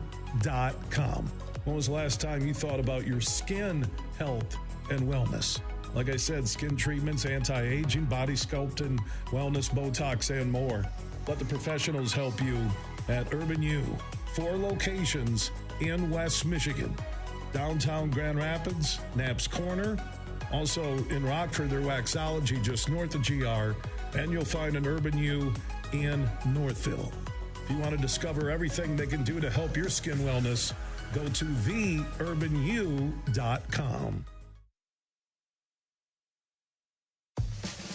Save big on fuel with M-Perks. Earn points on your Meijer purchases in-store and online. Then use your points to claim a fuel reward and save up to $1 off per gallon of gas at Meijer. Claim your M-Perks fuel rewards in the Meijer app and ID at the pump to save. Plus, earn points for qualifying Meijer Express purchases and look for exclusive Meijer Express offers. Download the Meijer app to sign up or see Meijer.com to learn more. 10 cents to $1 off per gallon based on points earned. Exclusions apply. Not valid in Wisconsin. Max 30 gallons. The Freddie the Pizza Man Foundation is dedicated to providing support to families and Michigan schools touched by autism. We invite you to join us in supporting these families and schools by making a donation at freddythepizzaman.com. With your donation, you can help provide essential resources that can make a real impact. Visit freddythepizzaman.com to make a donation and to learn more about the foundation's mission. That's FREDI thepizzaman.com. Together, we can make a difference.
Miss any of today's show? Find our podcast and listen on demand on Google, Apple, Spotify, the iHeartRadio app, or wherever you get your podcast. Now, back to X's and Bros with Anthony Bellino, here on the Michigan Sports Network.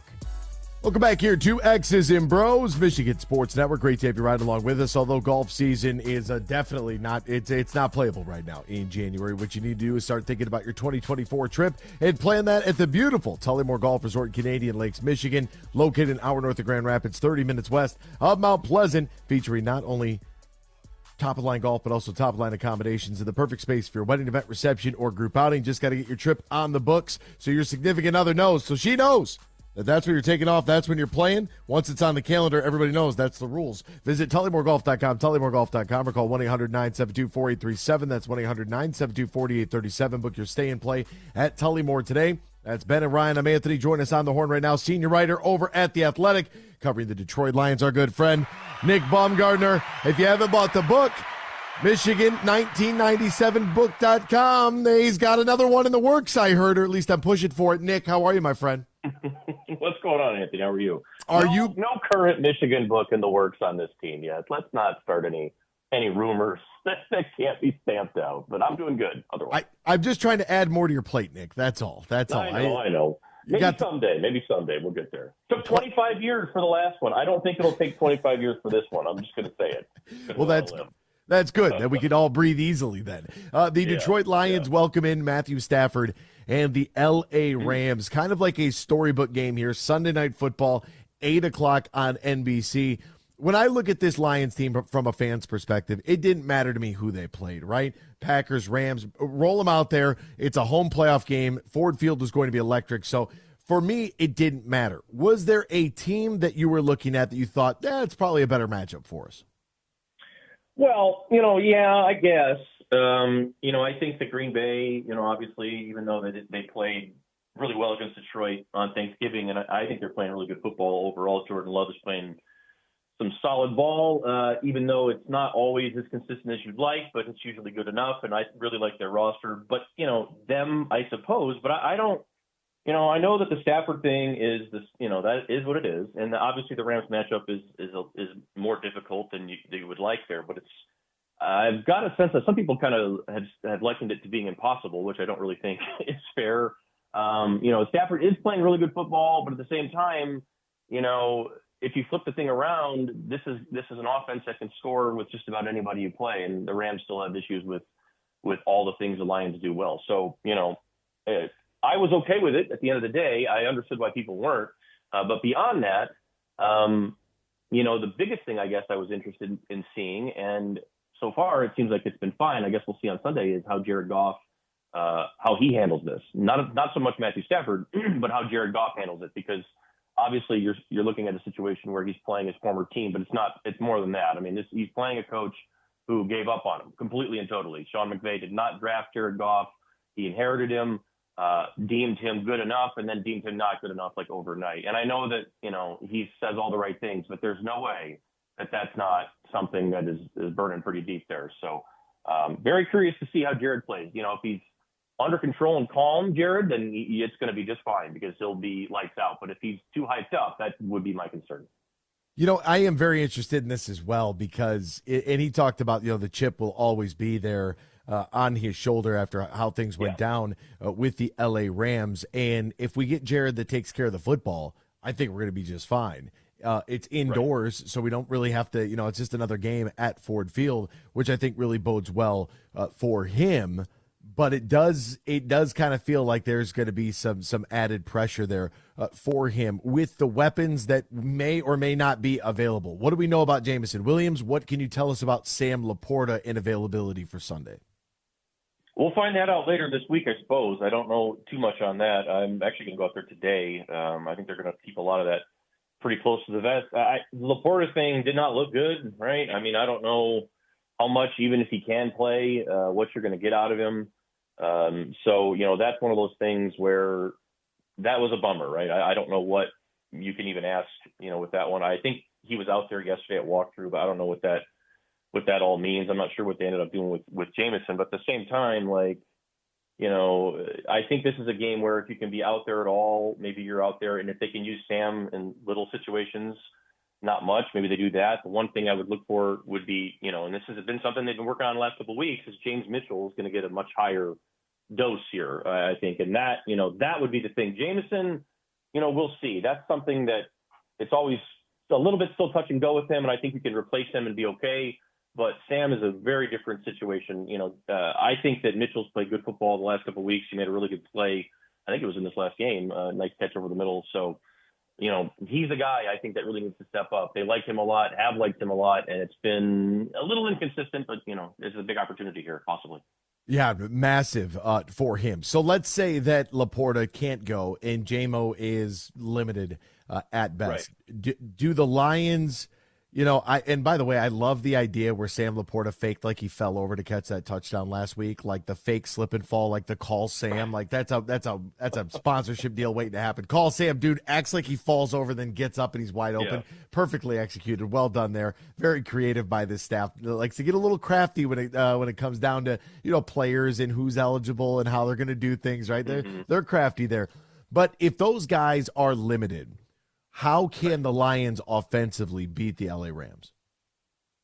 Yeah, I think they have to run the ball. I think that's the number one thing every single time you play with Detroit. I think, when we talk about Laporta that's going to be the big impact there because he's been such a big part of it. Jameson, I think he was full go or whatever practice, so we'll see how much he can or can't do. But at the end of the day, it's going to be about, can you line up, take care of Aaron Donald, run away from him, and, keep the chains moving. If you can do that and keep Stafford on the bench, this is exactly what you're trying to do here, right? I mean, like that you want to extend drives, long possessions. Like you said earlier, make sure that Goff is in a mindset where he's taking care of the ball. Like I would be really careful, frankly, if I were Ben Johnson. I would maybe even engage the day, right? Like to see how he's feeling. But I wouldn't maybe give him a whole lot of like big shots early in that game. I would maybe let's run the ball, let's possess it, get down the field, get a score early, get a lead, and then play with the lead. Detroit is extremely difficult and hard to play against when they have a lead because they're so physical and they never stop running the ball even when they're trailing. And when they're up on you, it's a very different situation. I think as we've seen, they've got guys back defensively a little bit now. They're a little more confident there. So I think that's the big key there. Run the ball early. Don't do anything crazy early. Don't get yourself into any holes early and ride the wave offensively. Ride the wave defensively all you want, but like offensively, they need to be under control and do what they do and not get swept up in the whole thing and try to, have 5 kill shots in the first 7 plays or something like that. Let's flip the script over to the other side, right? And, who knows what we'll be able to get out of potentially Aleem McNeil and where James Houston is at. We'll find out more later on. Right. But how in the world do you stop or at least try to contain, slow down Puka Nacua and Cooper Kupp? Yeah, it's not easy, and I think that this is going to have to go back to the old, the best way to play Stafford when he's got weapons and when he doesn't have weapons, the best way to play him is to be in the deep shell and make him throw everything underneath. And when he gets mad about that and starts getting frustrated, you slip in some of those fire zones and try to keep him off platform as much as you can. But I think you've got to fight the urge if you're Aaron Glenn to do weird stuff or this is a shell game. Get back and make him throw the ball underneath and make them go the hard way all the way down the field. And then, this is the deal with teams like this. Puka and Kupp are awesome at any level of the field, right? Even in the red zone. But obviously, if you stretch the thing and you get all the way down there and you make him take 6, 7, 10, 15, whatever chunks, and you play tight defense in the red zone 3 out of 5 trips, you're going to win the game if you do what you're supposed to do on offense. So that's how I look at it defensively. They're going to give up yards. They're going to give up plays, but you can't give up a couple weeks ago in Dallas when, CeeDee Lamb hits the 80 whatever yarder. Like that cannot happen. Like those plays can't happen. And, I know that there's some guys on this team still that play with Stafford. There's not as many. But I think Tracy Walker probably needs to talk to some of those safeties and make sure they know that Stafford will throw the ball 70 yards if you let him. So, you got to get deep. And I think that's number one with Stafford. And I think that that's always been the book on him. But at the same time, he's been playing so well that he's throwing the ball into windows and doing things that nobody else can do right now. So you got to be on it and do your best with it. But one thing is you just can't give up the bombs. You can't give up big chunks, or because you can't get them back, and that's the really difficult thing. Just for comparative sake, if you want to kind of think about who Puka Nacua is, imagine that the LA Rams have their version of Amon-Ra St. Brown. Yeah. With the they have two of them. Just they have two of them, Cooper and Puka. That's the same guy. I mean, so they're both incredibly dangerous in every area of the field. Yeah, for sure. Great comment. And Stafford's going to try to hit him, right? I mean, those are his guys. He will force that football in there if necessary. Were you surprised, Nick, at any of the changes from a roster standpoint that this team had to make in order to make room for guys like Aleem McNeil, guys like James Houston, guys like C.J. Gardner-Johnson? No, because these are the guys that were here at the beginning. These are their guys. These are the guys that were when the season started, when the whole thing began, and when the plan began. Really, these guys were supposed to be here and be involved. I know the Bugs one was a tough one. Urban, I thought played pretty well too, but those guys, especially Urban, were brought in to be stopgaps and to get you to here, and you're here now. So, to me, if you think those guys can go and they can give you what you think they've got, then they're out there, because I think that shows a couple things. Number one, with a guy like Houston, I think they think there's a future here with him, or they hope so anyway, or obviously he's looked good enough in practice for that to be worth it. And it's not the same with every guy, right? Health-wise, they're not going to play and they're not going to cut a guy unless the guy's going to go out there and play pretty heavy. Like CJ has been out there, quite a bit, or was out there, I should say. I mean, that's what you got to do. It's playoff time. I think that you got to get your best 53 out there, and you got to get your best 11 the best you can, and that's how it goes. And it's a different world now for the Lions in a lot of areas, right? Like no more draft talk in January and a lot of different stuff that's happening, but this is just sort of, I think, what happens.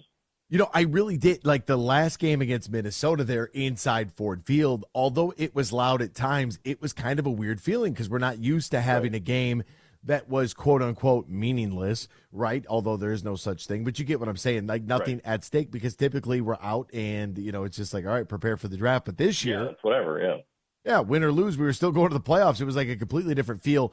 The one that I guess I wish would have worked out a little bit better was Isaiah Buggs. I don't know what, I don't have an attachment to him. But for whatever reason, that felt like a family member getting cut. It did. And that's the tough one. That's one that I know that, it's hard, but this is actually why I like this group, and I like Campbell and I like Brad Holmes a lot, because that's a guy who I think that they have shown a lot of love to in the years that was here. And I know it's a bummer, but it is what it is. And when you have a competitive roster and you're trying to crank it up and you're trying to do what you got to do, you can't make decisions that are based on, it's the same kind of thing as Jamal Williams. It's the same exact thing really as Jamal. Like you love the guy, in a perfect world, he would be there, but it's not a perfect world. And the NFL is really hard, and you can't, that's just how it has to be. And the fact that they don't make those decisions based on, he feels like a family member, and as hard as that is to say, and as cold as that sounds, like that's good. I think that's what you're supposed to do. I go back to when Campbell, my goodness, like when they had to cut Muehlbach, I think it was on his birthday. And he felt horrible, right? Like, obviously he's back with the team now and coaching all this.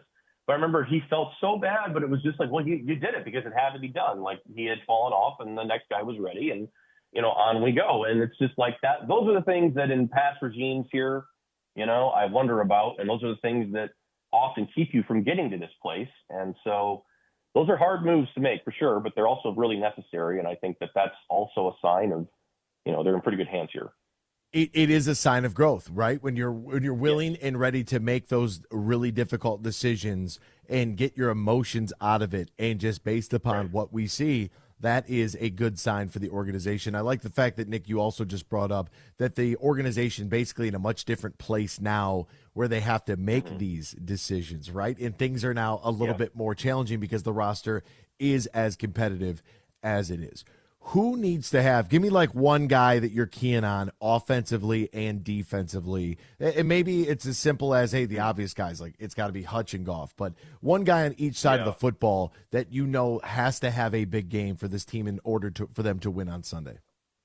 Melifonwu on defense comes right up. I mean, he has been playing so well, and he's been such a difference maker for them over these last couple of weeks because he's a guy that they have not had. He's a space defender who can play in the box.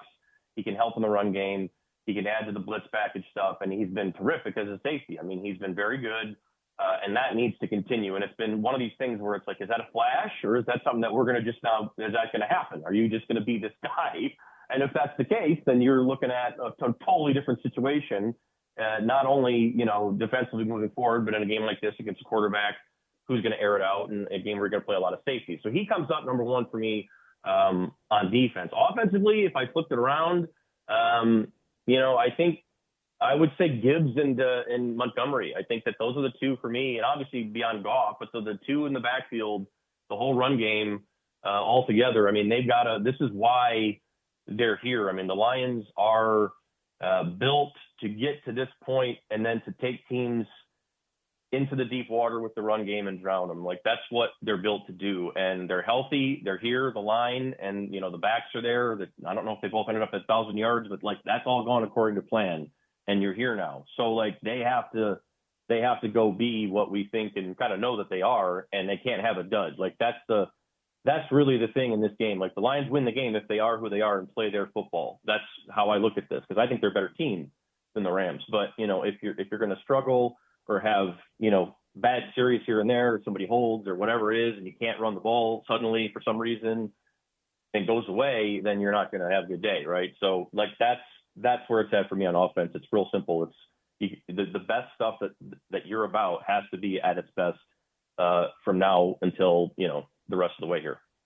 And you know what, for me personally, a sleeper pick here on offense is somebody like a Josh Reynolds, 2 catches for 37 yards. Sure. Nothing crazy, just a couple of grabs in pivotal third downs to move the sticks. That's right. All right, final one here for you. Michigan beats Washington 34-13, wins their first national championship since 1997. I thought Michigan was going to hammer them even worse. What an end to the season, huh? Wow, yes. I mean, that's a fantastic team. 15-0. It's very interesting. You brought up the book earlier, the 97 book, and I got to know so many of those guys, and Lloyd, of course. And we started writing that book we started reporting it, I should say, in 2021. And that was right when Michigan started to turn around things, right? Right when the program started to pick itself up. And as we reported that story, I could see similarities with the bond and how they play for each other and how defensively they fly around and they mix it up and they're not afraid to take chances. And it really did remind me of the 97 team. And that's really the first time you can say that about a Michigan team, obviously, in 25 years. And for them to finish a job against, the best pass offense in college football, really, and shut that thing down. Super impressive, obviously. That they've been rock solid these last 3 years, and it's been a heck of a run for them. So cool to see that. That was well earned by a lot of guys who put in a ton of time. It is very, very peculiar. Mountaintop comes out, and Michigan wins the national championship. So in the words of Rod Beard, Nick Baumgardner, start writing. Let's keep the train rolling. Find him on Twitter, at Nick Baumgardner. Read his words at The Athletic. Visit Michigan1997book.com to get your version of Mountaintop. Nick, as always, my friend, thank you so much for the time. We'll see you Sunday at Ford Field. All right, Anthony, see you. That's the end of the show. We'll see you tomorrow. Same time, same place. X's and Bros, Michigan Sports Network. Tracy, over to you for weather. The sun must be shining, Dave, because the 7-for-7 sale is back at Meijer. Mix or match hundreds of items like Dan and Greek yogurt, Meijer frozen steamable vegetables, and Kraft macaroni and cheese. Pick any 7 for just $7. There's a strong chance of saving with the same quality Meijer deals in-store or online. Back to you, Dave. Sounds great, Tracy. Deals so good, you've just got to talk about them. Meijer. Exclusions apply. See all the deals in the Meijer app. Roast Umber is a farm-direct coffee sourced from Central American farmers and roasted in Grand Rapids. And also the Nitro Cold Brew Coffee is a convenient and healthy option for energy with no sugar additives. Look for it at your local retailer or at roastumber.com. Fish On, the Ultimate Fishing Show Detroit, January 11th through 14th. At the Suburban Collection Showplace with over 7 acres of the newest fishing tackle, fishing boats, and fishing trips. Take it from fishing pro Mark Zona. This is the largest pure fishing show in the country. It's the Fishing Boat Show. Buy from dealers who know how to rig them right. Shop fishing tackle only available once a year. Seminars on 5 stages. Meet guides and lodge owners. The Ultimate Fishing Show Detroit, January 11th through 14th at the Suburban Collection Showplace. Whoa, put that one in the box. Huge here with a reminder that I'll be broadcasting live for the Suburban Collection Showplace in Detroit for the Ultimate Fishing Show Detroit. I'll be there Friday, 3 until 6, statewide broadcast. Lomas Brown will be at the Impact Power Sports booth where you can register to win Lomas's Lions golf cart.